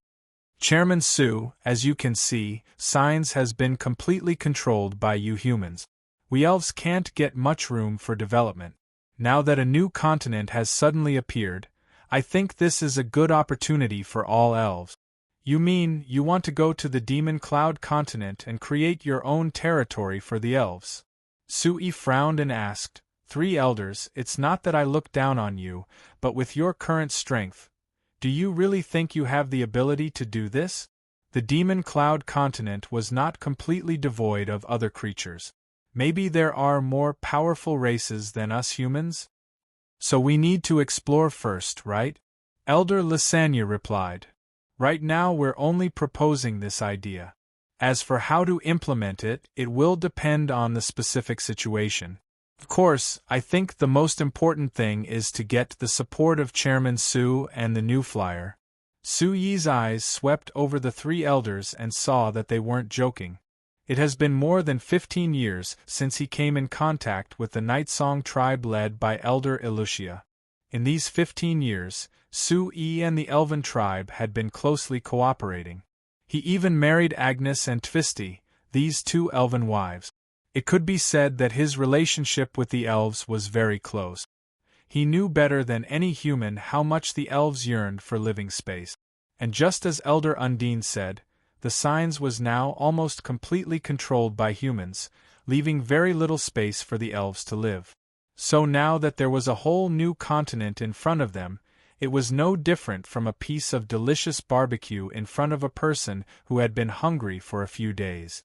It was full of endless temptation, making it impossible for them to resist. After Sue pondered for a moment, he sighed softly. All right, three elders, I understand your thoughts. But before that, I think I have to remind you. In fact, after these years of development, at least your three tribes have established a good foundation in the human society of the Signs. Even if you want to go to the new continent to seek more living space, I think it's better if you don't give up your hard-earned foundation here. Who said we're giving up? Elder Lysania looked at Sue with wide eyes. Right now, we can earn millions or even tens of millions of gold coins every year. It would be a pity to throw it all away. We also count on relying on this money to buy some military magic machines from your new flyer to prepare for entering the new continent in the future. Yes. Elder Elucia nodded with a smile. Chairman Sue, if our exploration of the Demon Cloud continent goes smoothly, it is very likely that we will need your support in terms of military magic machines. I hope you can support us in this regard when the time comes. Well, it's too early to say anything now. Let's explore the situation of the Demon Cloud continent first. Sue said. Yes, that's right. The three elders were naturally very clear that this matter would take a long time and a lot of preparation work. It was impossible to make a decision so early. So the three elders handed over the 150 elves they brought to Sue and let him integrate them into the reinforcement fleet that would set off in a few days. After that, they went to meet Cassandra again.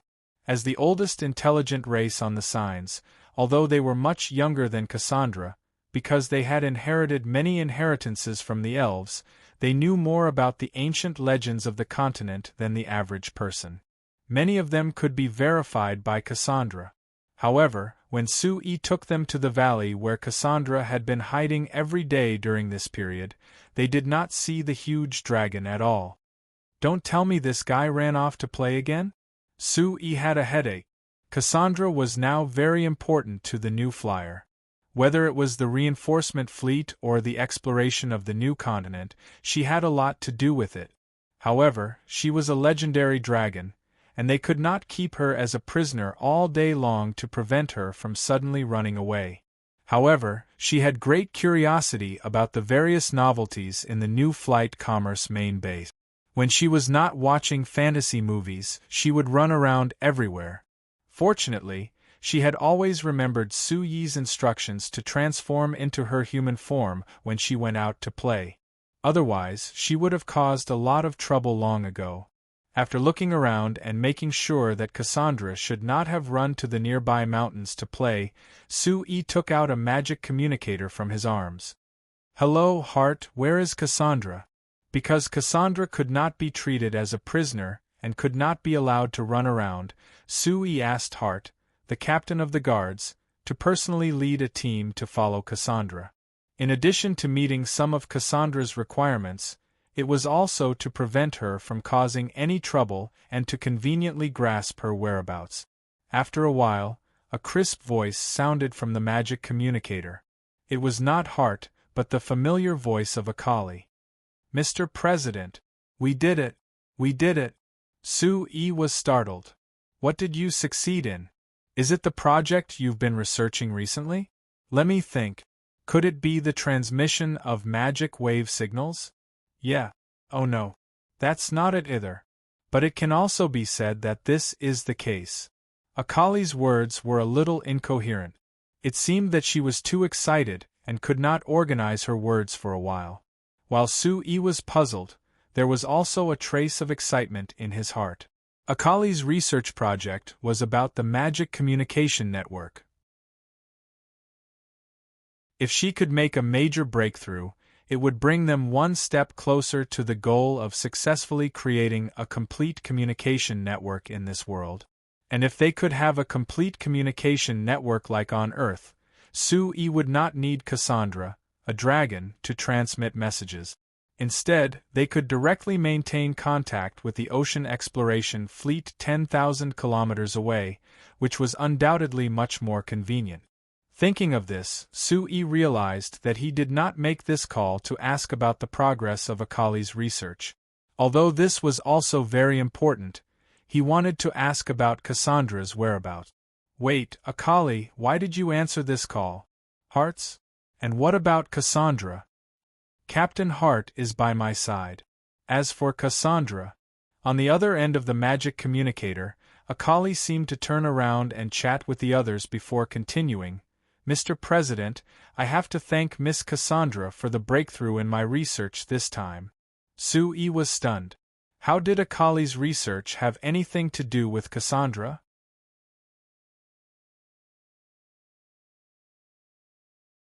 Chapter 1036. When Su-yi and the three elven elders rushed to the experimental base set up by the Academy of Magic on the periphery of the main base, they saw that Cassandra had already transformed into her dragon form and was floating in the air. She was surrounded by magic power, and various magical elements of different attributes were surging back and forth. She looked extremely terrifying. "What is she doing?" Su-yi asked in astonishment as he flew to Akali, who was also floating in the air and staring at Cassandra while nervously taking notes. Also, why did she transform into her dragon form? Didn't I tell you not to leak the news? President, you're here.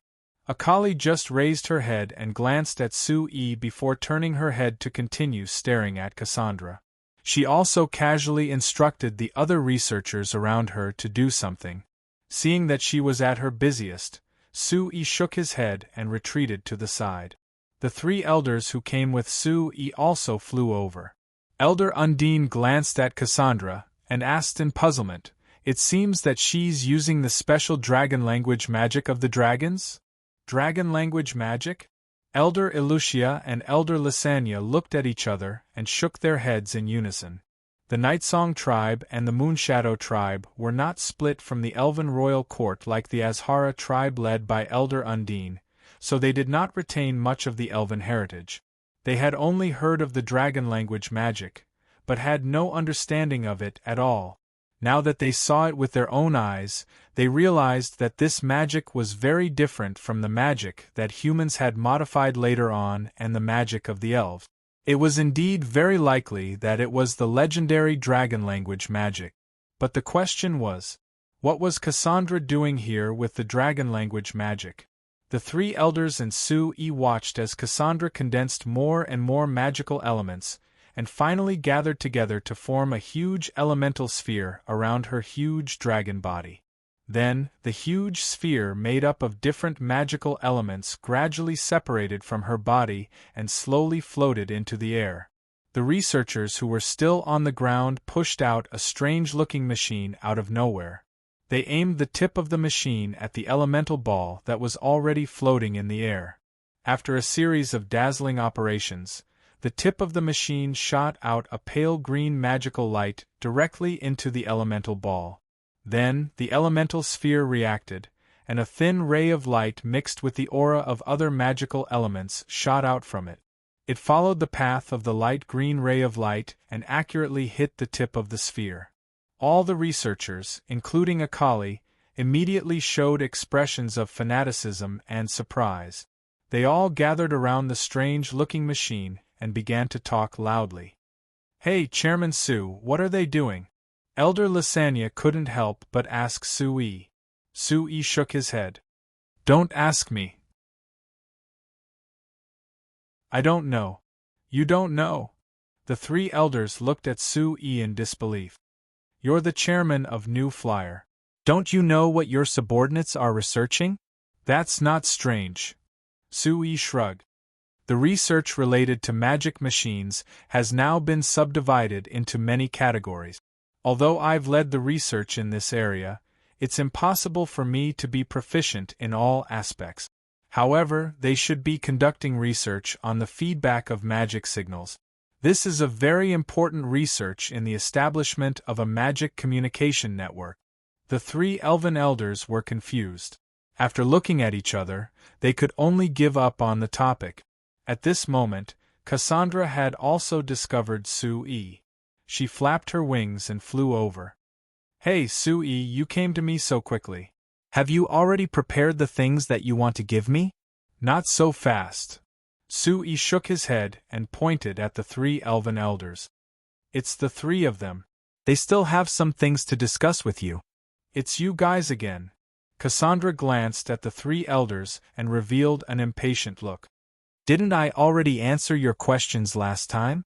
What else is there to ask? I'm still busy going back to watch the illusion film. Yesterday was the best time to watch it." Seeing the three elders looking at him for help, Sue-Yi coughed and said to Cassandra, "That's right, Cassandra, I forgot to introduce you last time. This is Elder Undine. The magic illusion projection device developed by our Chamber of Commerce is based on the illusion magic provided by Elder Undine's Azhara tribe. In addition, although the illusion film you watched was shot by the New Moon Chamber of Commerce, the Azhara tribe also participated in it." Cassandra revealed an interested look and looked at Elder Undine. "Then come with me. I'll watch the film while chatting with you." After saying that, she flapped her wings and flew towards the valley where she was hiding. The three elders revealed helpless bitter smiles before shaking their heads and following her. When Hart's team followed, Sue-Yi landed beside Akali and the researchers. "Hey, Akali, can you explain to me what is going on now?" Akali looked at the researchers discussing, and after hesitating a bit, she pulled Sue-Yi to the side. "Sir Chairman, do you remember what you mentioned to me last time? About setting up a magic signal tower in the sky, so we can get rid of the restrictions of the land and conveniently transmit magic signals to any place?" "Of course." Sue-Yi nodded. This idea, there was no doubt that Sue-Yi was filled with emotions when he thought of the satellites on Earth. To him, if this world had something similar, it wouldn't be a problem to communicate over 10,000 kilometers. "Could it be that you've succeeded?" How is that possible? Akali stuck out her tongue before pointing at the elemental sphere floating in the air and excitedly saying, "But with Cassandra's help, we've made a very important breakthrough in our research. You're using this thing as a magic signal transmission station?" Su-Yi looked at the strange elemental sphere and knit his brows. "But this thing isn't a stabilizing device, it has almost no practical use." "That doesn't matter. This elemental sphere is mainly formed by gathering magic elemental energy through dragon magic, so it is still magic in essence. As long as it is magic, we can use a magic array to simulate it in theory. Isn't this what Sir Chairman told us back then?" That's right. But dragon magic is very different from the magic we humans and elves use. Are you certain you can research it? Su-Yi asked. "No problem." Akali clenched her fist and waved it. "But Sir Chairman, can you let Cassandra stay here for a bit longer? Our research is at the most critical juncture, and we can't do without her." "That's not possible." Su-Yi shook his head. "The itinerary has already been set, and we can't let her stay any longer because of this research. Don't forget, countless people from the exploration fleet we sent out last year are still waiting 10,000 kilometers away." "Is that so?" Akali suddenly became dejected. "Sir Chairman, it wasn't easy for me to see the hope of a breakthrough in my research. I'm even sure that this will change the history of magic communication in the signs. If Cassandra leaves like this, won't this research be hopeless?" "Who told you it's hopeless? It's not like Cassandra won't come back this time." Akali was stunned. "She'll come back? Why, didn't the dragons leave the signs long ago? They won't come back." "But she's coming back this time. Since there's a first time, there will be a second time and even more. Besides, our Chamber of Commerce might become official business partners with the dragons in the future. When that time comes, let's not talk about Cassandra. I might even help you invite a few dragon experts to help you with your research. How about it? Are you satisfied?" "If that's the case, then that's great." Akali instantly became excited. "Sir Chairman, you must invite a few dragon experts back as soon as possible. The dream of unobstructed communication across the entire planet will depend on them. Don't get too excited. It will take at least 2 months to go from here to the dragon's habitat and back. Plus the time needed to negotiate with the dragons, I think. It will be next year at the earliest to realize this idea." "Next year?" Akali's face that had just revealed a happy expression immediately fell. "Sir Chairman, can't you hurry up? You want to hurry up? Unless you go to the dragons and ask for their advice, otherwise." Halfway through his words, Su-Yi's heart suddenly thumped. When he saw the bright light in Akali's eyes, he immediately cursed in his heart. Sure enough, after Akali was stunned for a moment, she immediately waved her hands vigorously. "Yes, let's do it. Sir Chairman, since the dragons can't come over, then we might as well go over. My research is now at the most critical stage, and I can't afford to waste any time. Sir Chairman, I have decided, let me lead a research team and set off with the reinforcement fleet." Su-Yi helplessly covered his face and sighed. "Akali, are you crazy? That place is a full 10,000 kilometers away from here. Do you want to go that far?" "For research, distance is not a problem," Akali said vehemently. "But if you go, what about the research work here? The basic research here can be done by others. I am responsible for the most cutting-edge theoretical research. Now that I have found a breakthrough, how can I let it go? Sir Chairman, don't try to persuade me, I have already decided." Looking at Akali's glowing eyes, Su-Yi, who knew her temperament, knew very well that she would not listen to anyone's advice at this time. But when he thought of the reinforcement fleet including a magic communication research team, Su-Yi suddenly felt a deep sense of absurdity surging up. It was clearly a fleet sent out to reinforce the first exploration fleet. How could there be so many things that were not part of the plan mixed in?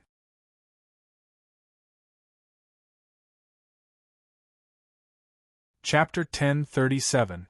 5 days later, a fleet of 5 large transport magic ships, 30 guard ships, 10 magic airships, 100 small magic speedboats, and 2,000 Fresteck Chamber of Commerce guards left the harbor of the Fresteck Chamber of Commerce's main base. This fleet could be considered the largest fleet in the history of the Fresteck Chamber of Commerce, as well as the fleet with the strongest military force. Other than the 2,000 guards and the reinforcements from the various departments of New Flyer, the fleet also had a delegation of 300 people from the Lampari Kingdom and 150 elves from the 3 elven tribes. It could be considered very complicated. For this fleet, the core mission was of course to reinforce the first Fresteck Chamber of Commerce's exploration fleet in terms of resources. They would help them explore the local situation, establish a forward base, and create a suitable communication channel. Other than this, the extra members of the fleet had different missions. For example, the people sent by the Lampari Kingdom and the 3 elven tribes were mainly to explore the Demon Cloud continent. The research team led by Akali hoped to obtain more cooperation from the dragons. The construction team sent by the Amsterdam Chamber of Commerce, other than helping New Flyer build a forward base, they were also sent to investigate the geological situation of the nearby islands. In short, the mission of this fleet was very complicated and heavy. So just to build this fleet, New Flyer had sent out half of the magic ships that New Flyer had accumulated over the years. They even sent out 2,000 guards from the tight guard force, just to ensure that the fleet's mission went smoothly. According to the information Cassandra provided, this fleet would arrive at Fire Crag Island in a month if nothing unexpected happened, meeting up with the previous fleet. Next, they would stay for half a month near Cinderclast Island and the island identified by the Voyage Exploration Fleet. After that, they would send some people to explore the Magic Cloud continent, which was not far from Cinderclast Island. Because this was their first time coming to the Demon Cloud continent, they wouldn't go too deep this time. They would just have a general understanding of the situation on the Demon Cloud continent. For example, the topography, landscape, climate, human society, and so on. The most important thing was to first figure out the current distribution of forces on the Demon Cloud continent, so that it would be convenient to officially land on the Demon Cloud continent in the future. Because the dragon race didn't care about these things, they couldn't provide such information. New Flyer could only collect it herself. An important problem that hindered the collection of this information was that, according to the information provided by Cassandra, there seemed to be no human presence on the Demonic Cloud continent. Therefore, when the humans, mainly the New Flyer, landed on the Demonic Cloud continent, they were bound to attract the attention of the natives of the Demonic Cloud continent. However, Su-Yi wasn't particularly worried about this. Based on the technology level of the Signs continent, the technology level of the Demon Cloud continent in the same world shouldn't be that high. Otherwise, Cassandra wouldn't have been so intrigued by the various magical machines in New Flyer. The only thing to worry about was whether the indigenous races on the Demon Cloud continent would have particularly powerful individual combat power. However, Cassandra said that there was no intelligent race on the Demon Cloud continent that could threaten the dragon race. So even if there was such a race, it shouldn't be so powerful that the New Flyer guards equipped with high-end military magic machines couldn't deal with it. Because they didn't know the specific situation on the Demon Cloud continent, the time of the preliminary exploration was uncertain. However, after Su-Yi ordered the 2 fleets to meet, they must send back information on the 1st of every month to let him know the general situation. Of course, this didn't mean that Su-Yi could command them remotely. Because when the information from there reached Su-Yi's hands, it was already outdated information from a month ago. Of course, it was impossible to command according to this information. Therefore, the main things on the Demon Cloud continent had to be handled by the person in charge of the fleet. Although Su-Yi was not too relieved about this, he could only accept this situation. In order to change this helpless situation, He could only hope that the research team led by Akali would make another breakthrough in the research of magical communication and create conditions for ultra-long-distance communication signal transmission as soon as possible. Thinking of this, Su-Yi was a little more grateful that Akali insisted on taking a research team to Cinderclast Island to negotiate with the dragon race. With Cassandra as the middleman. The middle dragon, the dragon race should have a reason to have peaceful contact with the new flyer. Then the new flyer could create a good relationship with the dragon race with various novel magic machines, which would be very helpful for the cooperation between Akali and the dragon race. However, no matter how smooth Akali's research was, it was impossible to successfully establish a complete hyperspace communication network in a short time. Su-Yi was helpless in this regard. There were no shortcuts in the development of science and technology. He had brought all kinds of mechanical theory from Earth with him, which was considered a cheat. If he wanted to rely on his mechanical theory to develop the magic machines of the Signs continent by leaps and bounds, that was just wishful thinking.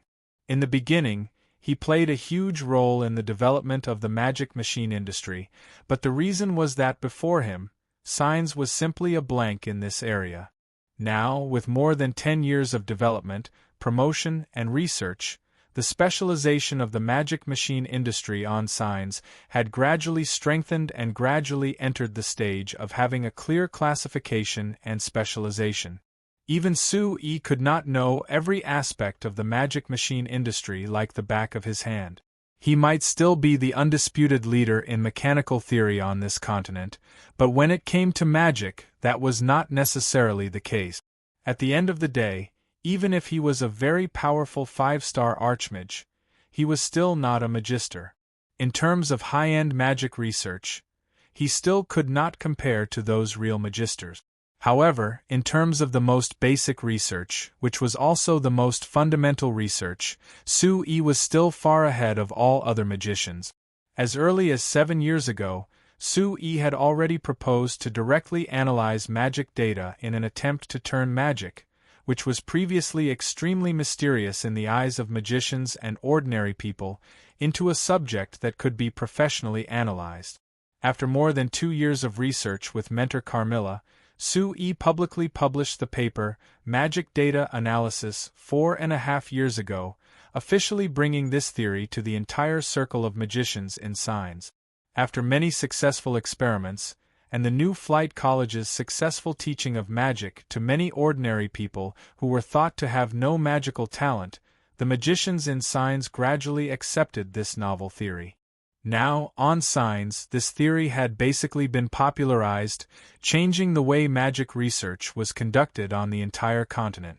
For example, the research team led by Akali was originally very focused on the research of data analysis and the accurate transmission of magic signals. Now, with Akali as the leader, the entire research team of magicians in the research team could not tolerate the vague descriptions that they had when they first started learning magic, such as feeling a huge wave of magic waves, and the more magic elements gathered, the better. And this time, they were planning to cooperate with the dragons in magic research, so with the vague descriptions that were unique to the dragons, Akali would have to put in a lot of effort to make any progress in the research. But, this has nothing to do with me anymore. Su-Yi shrugged. He took one last look at the fleet that had already disappeared into the horizon, and turned back to the house. The reinforcement fleet had already set off. Because communication was extremely inconvenient, there was not much he could do other than give his blessings in his heart. Compared to that, he should be more concerned about the matters in Signs. On the 3rd day after the reinforcement fleet set off, Shinfei Magic Industry Weekly was published. A piece of news published in this weekly magazine instantly attracted the attention of everyone in Signs. This news was classified under the category of news that reported on the recent activities of New Flyer. But just the title alone was enough to shock everyone. The New Flyer Ocean Exploration Fleet has set off for the 2nd time. Destination: New continent. New continent. Oh God. There really is a new continent? New flyer actually discovered a new continent? And when people looked at the specific content of this news, they discovered something that shocked them even more. The one who brought the news of the new continent was actually a dragon. Oh God. It was actually a dragon.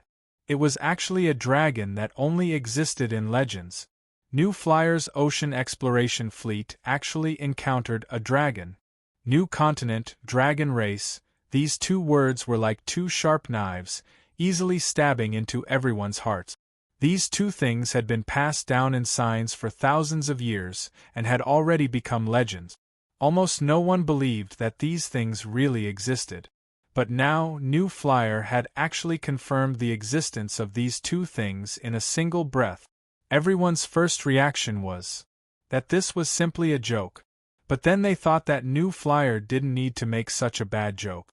Not to mention that this news was published in New Flyer's strict Shinfei Magic Industry Weekly, and not in the Banta Times, that many people thought was the mouthpiece of the New Flyer. This was enough to show that New Flyer wasn't joking at all. Then, was this true? But it was fine if the dragon race was true, but if the new continent was also true, the meaning behind this was just too rich. So after this news was published in the Shinfei Magic Industry Weekly, there were countless people in signs that began to move.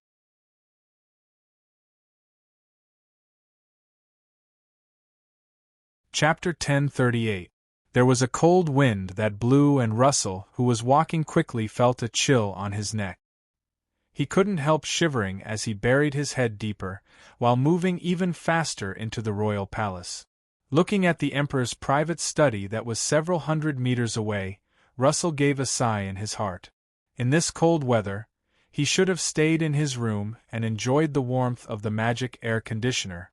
At the same time, he should have been drinking hot red tea while enjoying the new documentary, Overlooking the Signs, that the new Moon Chamber of Commerce had just made. But now he was forced to run to the royal palace that was several kilometers away from his home. It really was hard on him. He had to thank the New Flyer for inventing the comfortable and fast magic sedan, so he didn't have to waste too much time on the road. He also didn't have to wait too long for the Emperor to be unhappy. But after entering the royal palace, he didn't have any convenient tools to use and could only rely on his own 2 feet. The Kanla Empire's royal palace was the largest building on the continent. In order to show the empire's grandeur, any 2 buildings in the royal palace would be separated by several hundred meters or even over 1,000 meters. It took Russell over 20 minutes to walk from the front hall to the private study where the Emperor summoned him, and this was based on him running all the way. Thinking of this, Russell suddenly thought of something. It's said that the manager of the royal palace had suggested to the Emperor that there should be some New Flyer's magic elevators in the royal palace. This would save quite a bit of time, saving a lot of time when moving through the royal palace, as well as saving a lot of energy for the Emperor. However, this very practical suggestion was rejected by His Majesty. Although the reason the Emperor gave was that it would cost a lot of money and it wasn't worth it, after Russell looked around at the complicated layout of the royal palace, he suddenly felt that the Emperor's real reason for rejecting this suggestion wasn't because of this. In order to show how aloof the Kanla Empire's Emperor was, the royal palace was built on a mountain. The terrain was very high, so there was a large difference between the palaces. For example, Russell was walking from the main hall to the Emperor's private study. It was several hundred meters in a straight line, but the height difference was several dozen meters. Of course, such a complicated terrain made it very convenient for people to pass through the palace, but it also made the palace very easy to defend and difficult to attack. From a security point of view, it was very good. His Majesty refused to install a magic elevator that could go up and down in the imperial palace. It was probably because of this. Of course, there might also be another layer of meaning. His Majesty had recently emphasized to the ministers of the Kanla Empire that they must vigorously develop the magic industry that belonged to the Kanla Empire and strive to reduce their reliance on the new flyer. Now that he had refused to install the magic elevator unique to New Flyer in the Imperial Palace, could it be considered setting an example? However, even though Russell could understand His Majesty's thoughts and felt that as one of the two largest empires on the continent, it wasn't advisable for such a large country to rely on a mere New Flyer for many things. However, he could only helplessly admit that they had to rely on the New Flyer for certain matters. For example, the matter that His Majesty had urgently summoned him to discuss. It was impossible for him to avoid the New Flyer no matter what. When he saw His Majesty, he was standing by a wall in his study, looking at a giant map of the signs hanging on the wall, as if he was thinking about something. Hearing Russell come in, His Majesty didn't turn around and directly said, "Russell, come over and take a look."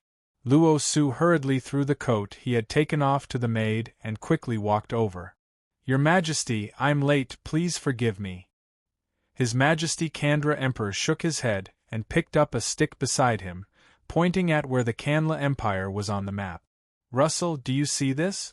Our Kanla Empire is actually only occupying a small part of the signs." Russell looked up at the giant map that represented the Kanla Empire. He thought that our Kanla Empire was clearly the largest country in the signs, occupying close to a quarter of the signs, but His Majesty Kandra Emperor actually thinks it's small? Of course, as the emperor of an empire, he would never feel that he had too much land under his name. With His Majesty Kandra Emperor's thoughts, he couldn't wait to rule all of the signs under his rule. "Your Majesty, as long as we continue to work hard and strengthen our country, the Kanla Empire will definitely become stronger and stronger," Russell replied in a deep voice. His Majesty Kandra Emperor revealed a smile. He moved the stick in his hand and pointed at the empty space on the left side of the map that represented the endless seas. "Perhaps you think that our Kanla Empire is already big enough, but think about it. The Empire only occupies a small part of the signs, and there are still the Demon Cloud continent and 3 other continents that haven't been explored yet. Then in this world, our Kanla Empire isn't considered anything at all." Russell's heart skipped a beat. He turned to look at the Emperor and found that his face was filled with emotions. "Your Majesty, you've also read the latest issue of the Xinfei Magic Machine Industry Weekly, right?" "Right." The Kandra Emperor nodded. Russell nodded. The latest issue of the Xinfei Magic Machine Industry Weekly has published the latest information obtained by their exploration fleet. According to the information, the existence of the Demon Cloud continent has been confirmed. Moreover, according to the results of the New Flyer's exploration fleet, the Demon Cloud continent is even bigger than our signs. Other than the Demon Cloud continent, the New Flyer has also obtained information on the other 3 continents. If they have been discovered, our world would suddenly have 4 giant continents, and it wouldn't just be the only one in our signs. After saying this, the Kandra Emperor gave a laugh filled with self-ridicule. "We always thought that the continent was everything in this world, but now it seems like the things in the legends are real, and we are just trash that have always stayed in the signs." Russell knew that the Emperor was just sighing and didn't need him to say anything, so he just remained silent. As expected, after the Kandra Emperor sighed, he suddenly slammed the stick in his hand on the map and raised his voice. "Russell, after hearing this news, do you still think that our empire is big?" A strange look quickly appeared on Russell's face. After thinking for a bit, he replied in a deep voice, "Your Majesty, if you want to conquer a bigger world, this minister is willing to follow you to the death." The Kandra Emperor gave a satisfied nod. "It's good that you have this idea, but it's only an idea right now. Even if we want to conquer a new continent, we don't even have a ship that can sail there, so it's all nonsense." Russell immediately looked up and his eyes lit up. "Your Majesty, as long as you give the order, The Empire's navy will fight for you tens of thousands of kilometers away without a word of complaint." The Kandra Emperor revealed a smile and turned back to his seat, before signaling for Russell to sit down in front of him. "I'm very happy that the Empire's navy is loyal to me, but I said it just now, the Empire's navy doesn't even have a ship that can sail tens of thousands of kilometers to the new continent. Even if you are loyal, you can't do anything for me." Hearing this, Russell was even more certain of the Emperor's meaning. His heart filled with excitement as he tentatively asked, "Then your Majesty, you—" The Kandra Emperor raised his hand to cut Russell off and asked back, "Russell, tell me, is it possible for the new flyer to sell the magic boats that they can use to sail the seas to the Empire's navy?" Russell's heart filled with joy, but he revealed an awkward look. After knitting his brows to think, he shook his head and said, "I'm afraid it's very hard. The new flyer has only started producing large amounts of magic boats in the past few years. Up to now, according to what I know, they only have 100 large transport magic boats and magic guard ships that can sail the seas. They don't have more than 150 ships. These ships are barely enough for their own use. They probably don't have any extra to sell to us. There is nothing in this world that can't be sold," the Kandra Emperor said in a strangely certain voice. The Kandra Emperor said with certainty, "The reason why they aren't selling is because the price isn't high enough. But Your Majesty, the Empire's navy doesn't have that much money." Russell deliberately revealed a helpless look. The Kandra Emperor revealed a faint smile and reached out a finger to point at Russell before saying with a smile, "Don't cry poor in front of me. I'm very clear on the situation of the Empire's navy. I called you here this time, mainly to have you probe the new flyer and see what price they're willing to sell the magic boats for. If the price is right, I don't mind proposing to the Empire's Parliament to increase the budget of the navy next year." Russell was overjoyed when he finally got the answer he wanted from His Majesty's mouth. He quickly stood up and bowed to His Majesty. He said respectfully, "On behalf of the Imperial Navy, I thank Your Majesty for your care. I am doing this for the future of the Empire." The Kandra Emperor turned to look at the giant map on the wall and gave a sigh. Russell gave a sigh. When the legends were just legends, we could still be frogs in a well. Now that the new flyer has placed a new world in front of us, if it's the same as before, the Empire's future can't be predicted.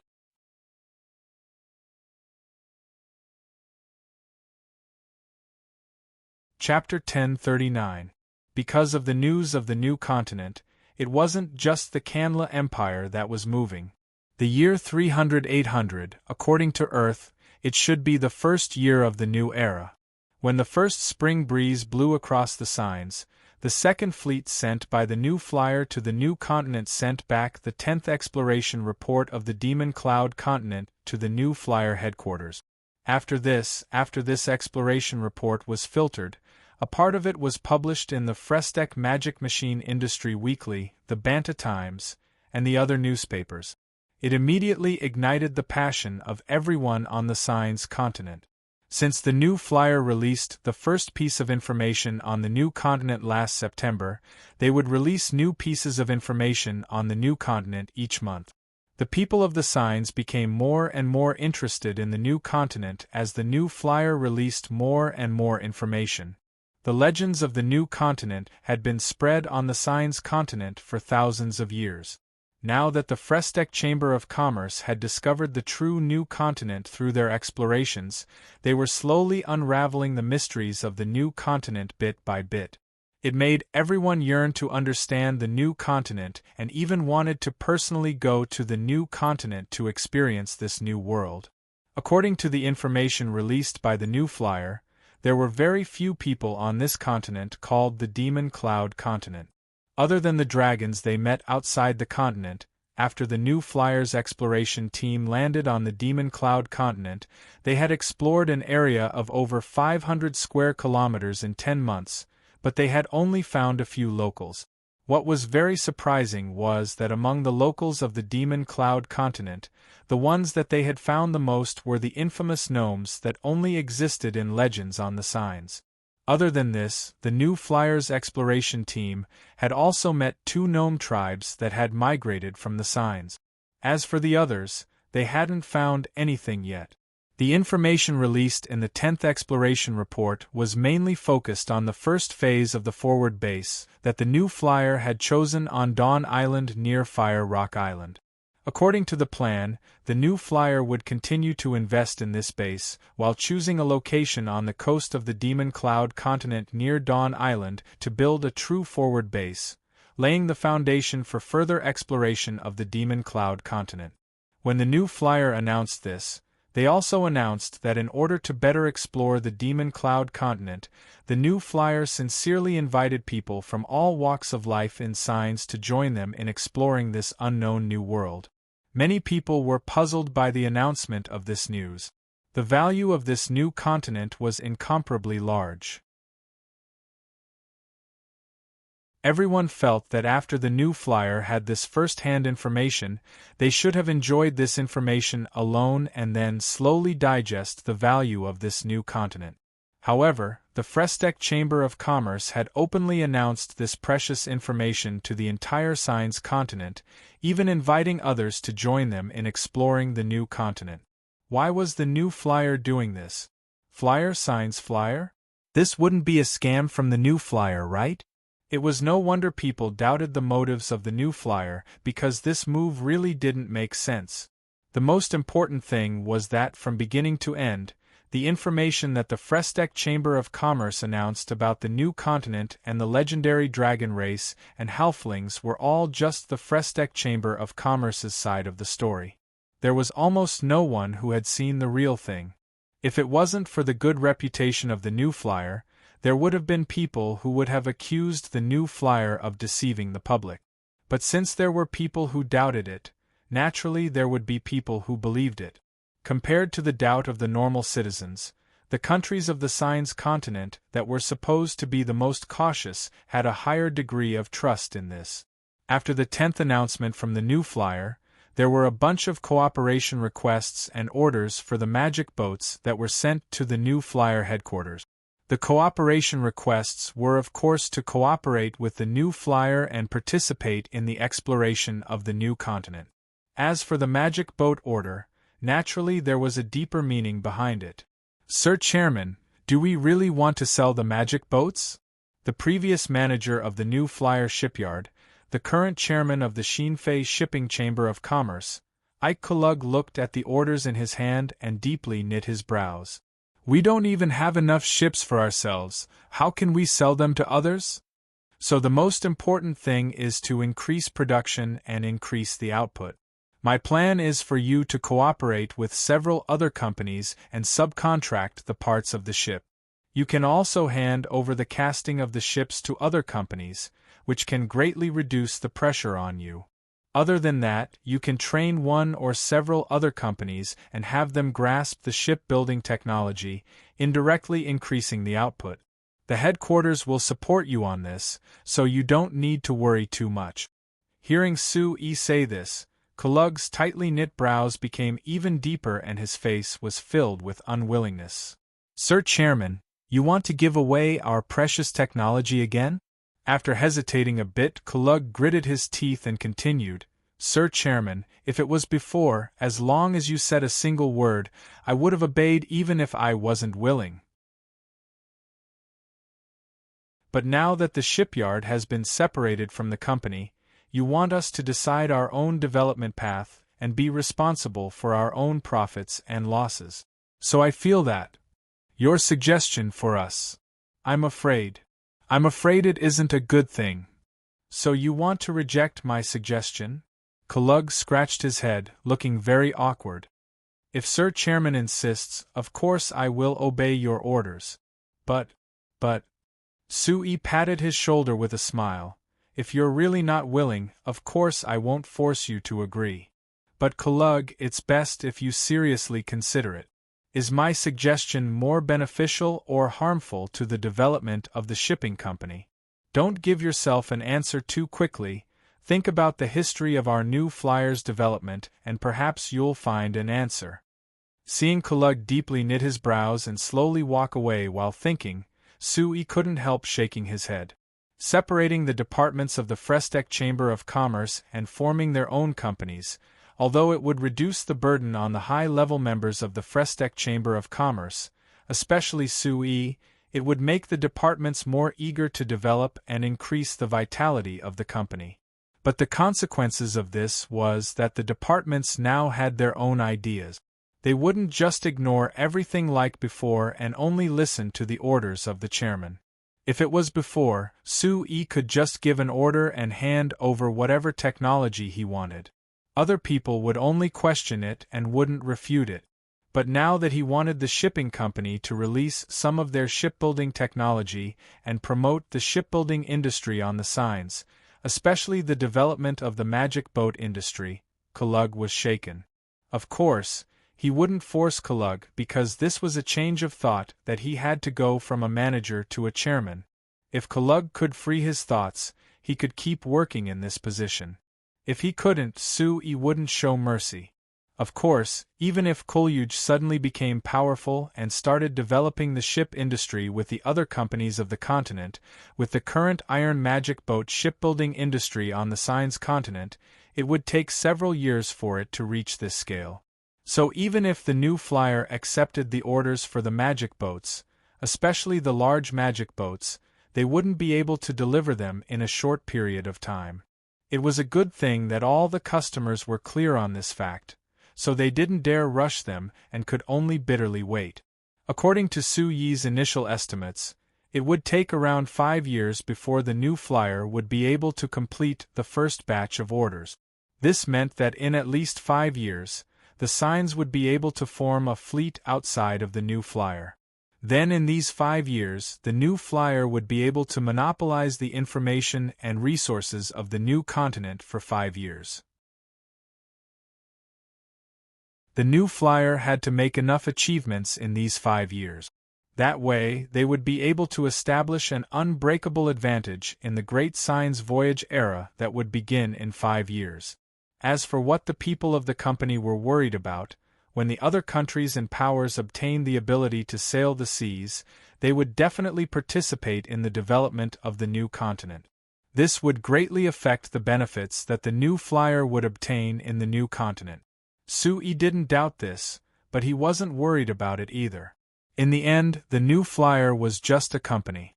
According to the current situation of the Demon Cloud continent, the Demon Cloud continent was even bigger than the Signs and was rich in resources.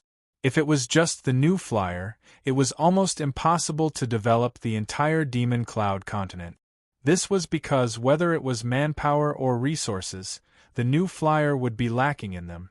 So the most appropriate thing to do was to pull in some investors and develop it together. On Earth, this was a very common method. But for someone from the Signs like Kulug, this method wasn't easy to understand. To them, even if the new flyer couldn't take it all in a short period of time, they could just take it slowly. With the new flyer's strength and rapid development, they would be able to control the entire Demon Cloud continent sooner or later. However, Sui wasn't willing to do this. The reason was very simple, it was because he was already 40 years old.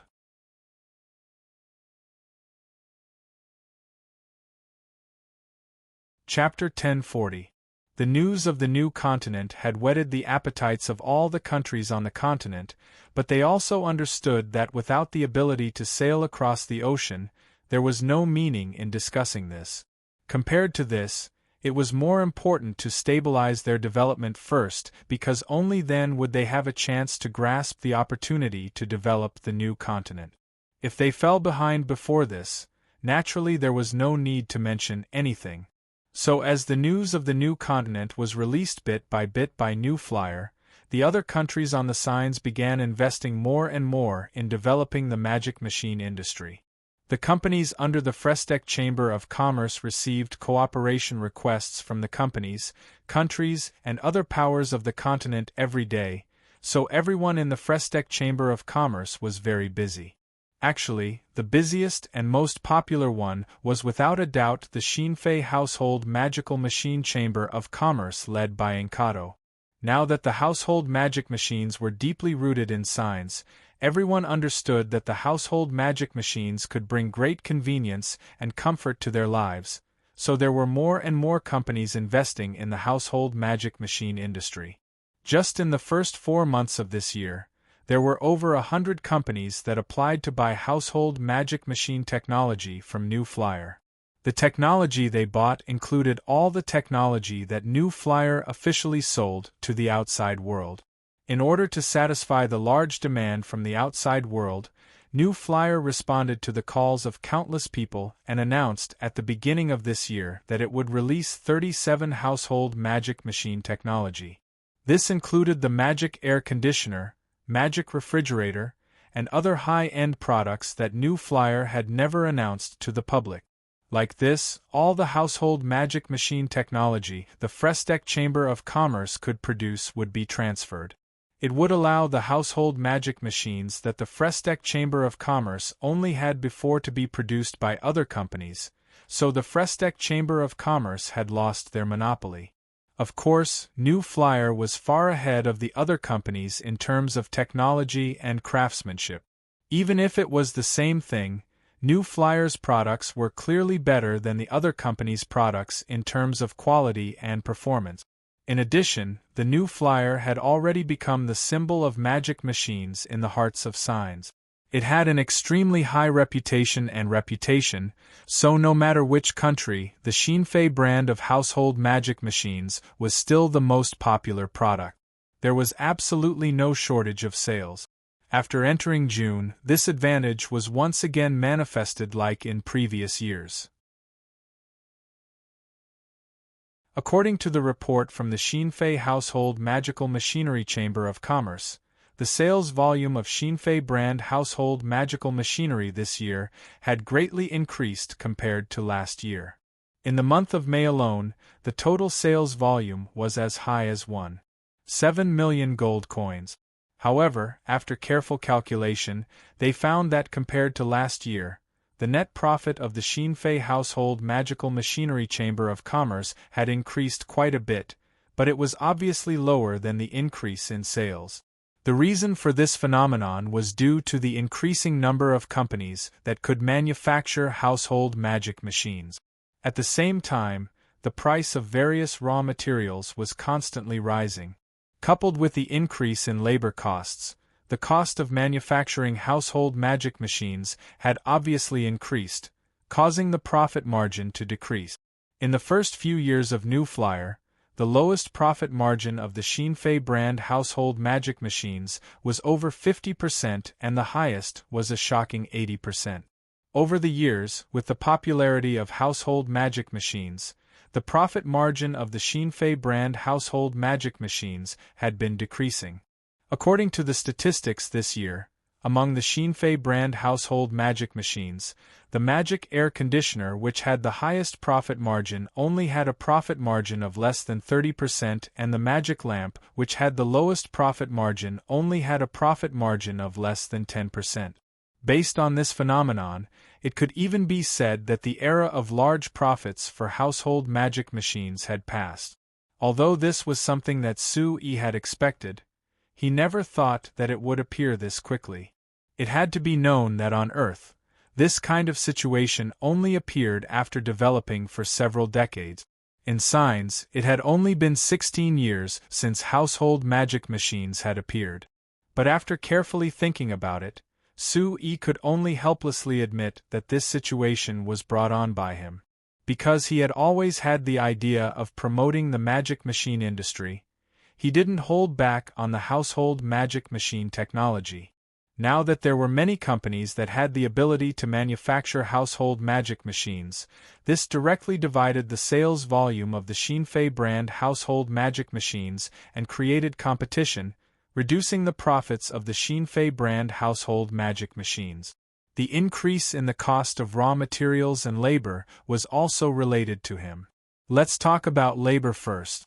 Before New Flyer, although the companies in signs didn't have a fixed salary for their employees, For normal employees, there wasn't a single company that would give them a high salary.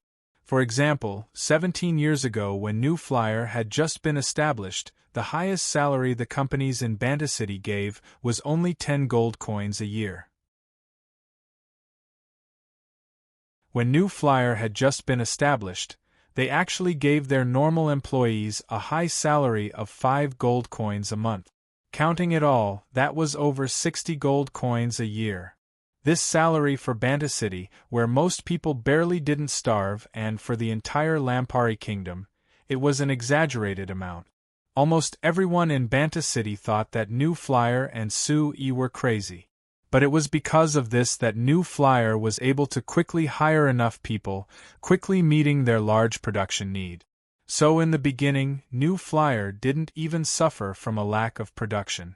At the same time, this caused New Flyer's fame to soar, helping New Flyer develop quickly. Based on this, for New Flyer, the advantages outweighed the disadvantages. But for the other companies that entered the industry after New Flyer, Su Yi's initial salary was without a doubt a great sin. Because New Flyer had already set the standard, it made it so that if the other companies wanted to enter the magic machine industry, they couldn't give a lower salary. Otherwise, they wouldn't be able to recruit people, and it was even more impossible for them to poach skilled workers from New Flyer. So after all these years, because of the competition between the companies, the salary kept increasing. Now, New Flyer's salary wasn't high. It could even be considered low among all the companies related to the magic machine industry. The other companies had much higher salaries. This in turn affected New Flyer. Before the Xinfei Household Magical Machinery Department was separated, they still stuck to Su Yi's salary, and no one complained. But after the Xinfei Household Magical Machinery Chamber of Commerce was established, and Kato changed the salary in order to raise the morale of the company's members and establish his prestige. This made the salary of the Xinfei Household Magical Machinery Chamber of Commerce rise to a rather high standard among the companies related to the magic machine industry.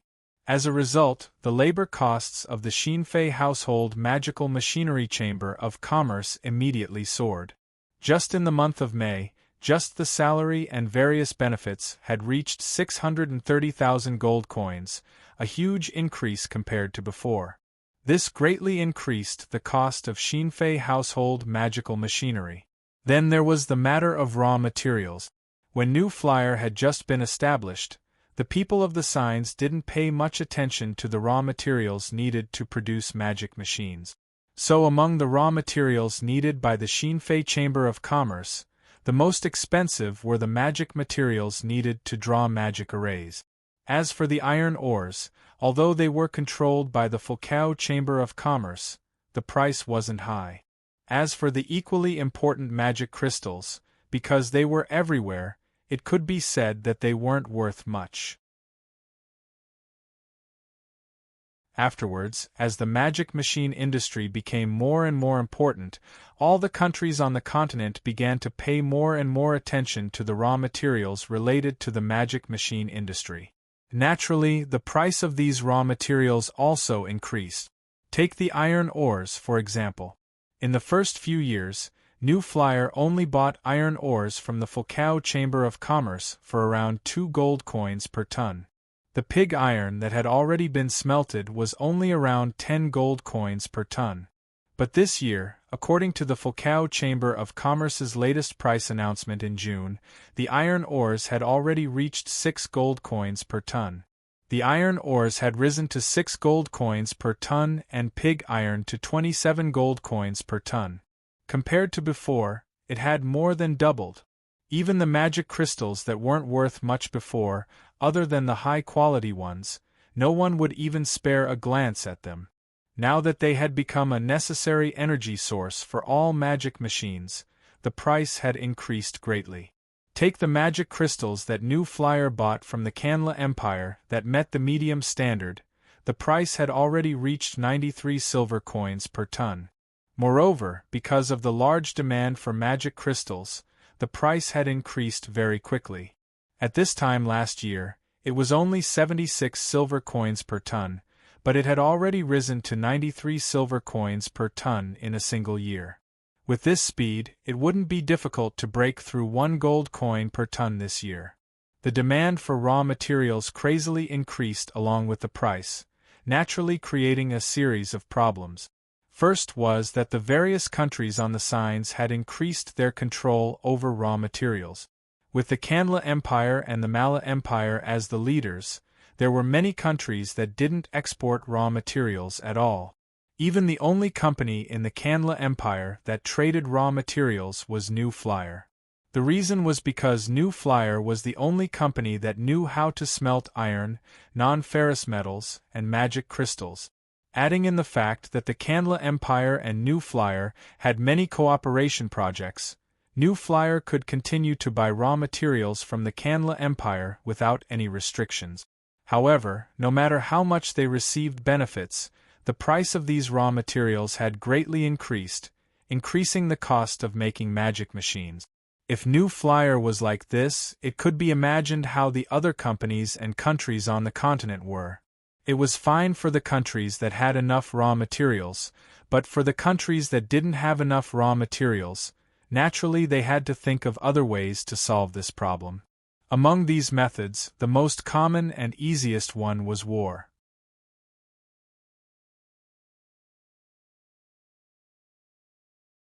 Chapter 1041.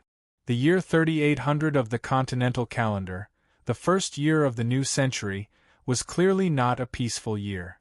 Or more accurately, the second half of the year was not peaceful. Just as they entered July and the summer heat was about to show its unstoppable power, the turmoil first occurred in the southeast corner of the continent. The Nozdormu Business Union Kingdom, which had been silent for several years after launching the invasion of their northern neighbor, suddenly launched another war against their northern neighbor. This time, the excuse given by the Nozdormu Business Union Kingdom was a very inconspicuous conflict on the northern border.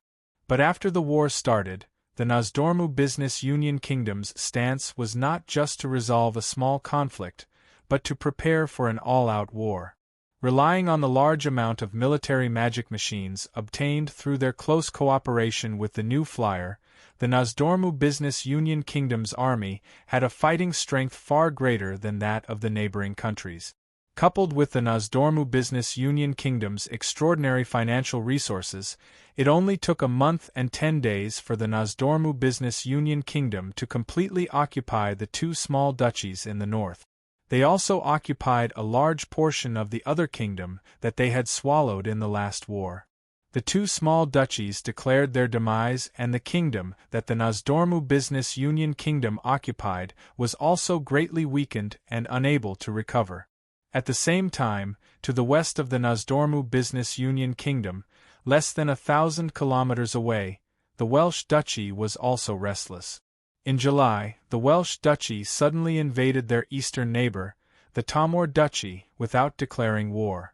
Half a month later, the Tomor Duchy declared its demise and was completely incorporated into the Welsh Duchy. At the end of July, the Malar Empire suddenly used a border conflict as an excuse to invade the Delayan Kingdom on the southwest border. Although the Delayan Kingdom was a level 3 industrial country that New Flyer assessed as having a large investment in military magic machines, it could not be compared to the huge Mala Empire.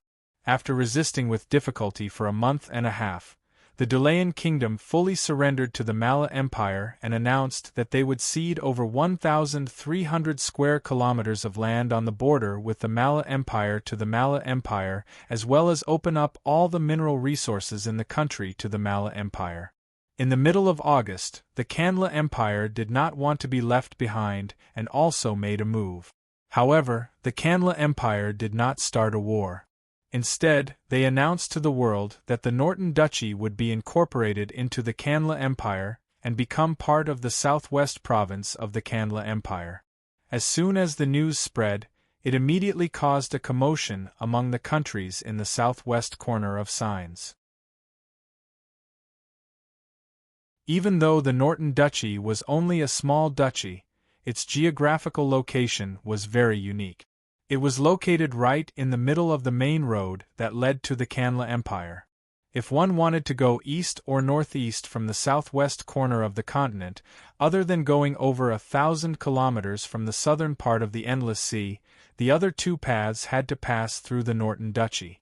Because of this, the Norton Duchy had always been seen as the gateway to the southwest of the continent. It was one of the gateways to stop the Kanla Empire from invading the southwest corner of the continent. The other was naturally the Kingdom of Ruhr.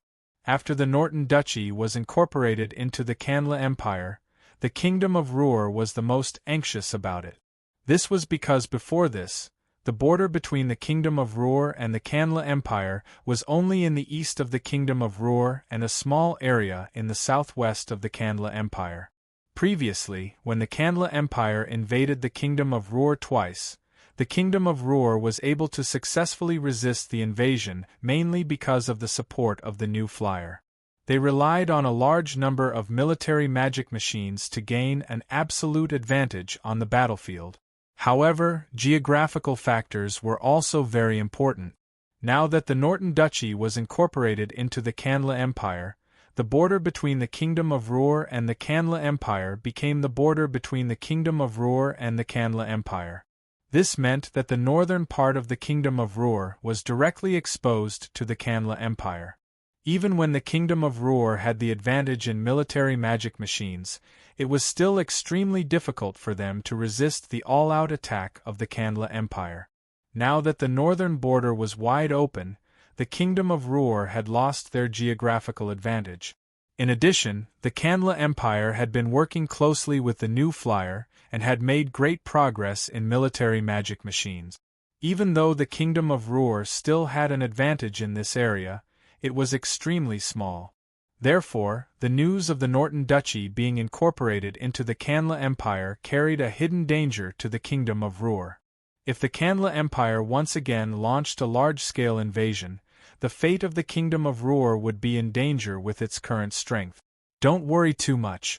The Kanla Empire probably doesn't have the intention to touch you right now. Sui looked at the anxious chairman of the Kingdom of Ruhr's parliament, Duke Boris, and lightly shook his head. This time, the Kingdom of Ruhr actually sent Duke Boris, an important person who was second only to King Taras, to Sui. This was enough to prove that the internal affairs of the Kingdom of Ruhr were extremely worried about this issue. They don't have the intention to touch us? Duke Boris froze for a moment before shaking his head with a bitter smile. Chairman Su, the Kingdom of Ruhr and the Kanla Empire have always been in conflict. There was even a war in the past, and the hatred between us runs deep. If the Kanla Empire had the opportunity, they would definitely not hesitate to invade us. Your Excellency, I think you should understand better than me that the essence of starting a war is for benefits. If the Kanla Empire launched an invasion against the Kingdom of Ruhr just to protect the honor of the Empire, I don't think even you would believe it, right? Duke Boris nodded with a sullen face. Of course. The Kanla Empire is obviously aiming for the territory of the Kingdom of Ruhr. So you think that they still have this idea? Sui asked again. Of course. Duke Boris frowned slightly and glanced at Sui. Chairman Su, isn't it normal for them to do this for the sake of territory? Any country would have this idea, not to mention a super-large empire like the Kanla Empire. That was in the past. They might not necessarily do so now. Sui shook his head. After a moment of silence, he said seriously, Your Excellency, I'll say something you don't want to hear. Do you think the territory of the Kingdom of Ruhr has any value that the Kanla Empire has to obtain? Duke Boris looked at Sui with a puzzled face. Chairman Su, your question is a bit strange. Isn't it natural for a country to desire territory? But if obtaining this territory doesn't bring any benefits to them, and instead requires them to pay a very high price, then would anyone, or should I say, which country would be willing to do so? Duke Boris frowned deeply. After thinking for a long time, he still didn't understand. Chairman Su, What you mean is that the Kingdom of Ruhr has no value to the Kanla Empire right now, so they won't pay a huge price to invade us? I can't be 100% sure, but it shouldn't be too far off. Sui nodded. From my point of view, the Kingdom of Ruhr isn't rich in mineral resources, and the other products are also very ordinary. The only thing of real value is probably the southern estuary. And the Kanla Empire doesn't lack this, so to them, the Kingdom of Ruhr doesn't have enough value, so they have to pay a sufficient price. But the territory itself is very valuable. Seeing that Duke Boris still couldn't understand his thoughts, Sui felt a little helpless. This was the biggest difference between him, who came from Earth, and the Signs natives. To the people of the Signs, land was the most important thing, because land could produce food. Naturally, the more land they had, the more food they could produce. This way they could feed more people. So almost everyone in the Signs wanted to be able to control more land, and all countries wanted their territory to be bigger and bigger. This concept was inevitable when production technology was behind. It was like this on Earth, and Signs was no exception. But since the appearance of the new flyer, they developed a large number of agricultural magic machines. Coupled with the cooperation with the elves to produce fertilizers and various crop catalysts, the food production of many countries on the Signs continent had significantly increased. Even the most important problem had been solved, but Duke Boris still held on to this traditional and old-fashioned concept. Sui could only be speechless. After thinking for a while, Sui gave up on arguing with Duke Boris about whether land was important to a country. Instead, he changed his tone and said, "How about this, Duke? Please go back and tell His Majesty the King. Our new flyer and the Kingdom of Ruhr are close partners. If the Kingdom of Ruhr is in trouble, new flyer will not ignore it." Hearing this, Duke Boris's eyes suddenly lit up, and he was overjoyed. His purpose in coming to the new flyer was to win the support of the new flyer. But he did not expect Sui to agree so quickly. Most importantly, the answer he gave was not vague at all, but unusually clear. His Majesty the King will be very happy to have Chairman Su's promise. Duke Boris shook Sui's hand hard. "Chairman Su, the Kingdom of Ruhr will always be New Flyer's best partner." Sui maintained a smile on the surface, but he sighed softly in his heart. If it was not to maintain a strategic buffer between the new flight commerce main base and the Kanla Empire, he would not have given such a clear answer. You're tuning in to the Phoenix Knights YouTube channel. Don't forget to subscribe and join us on this journey to catch the most captivating stories.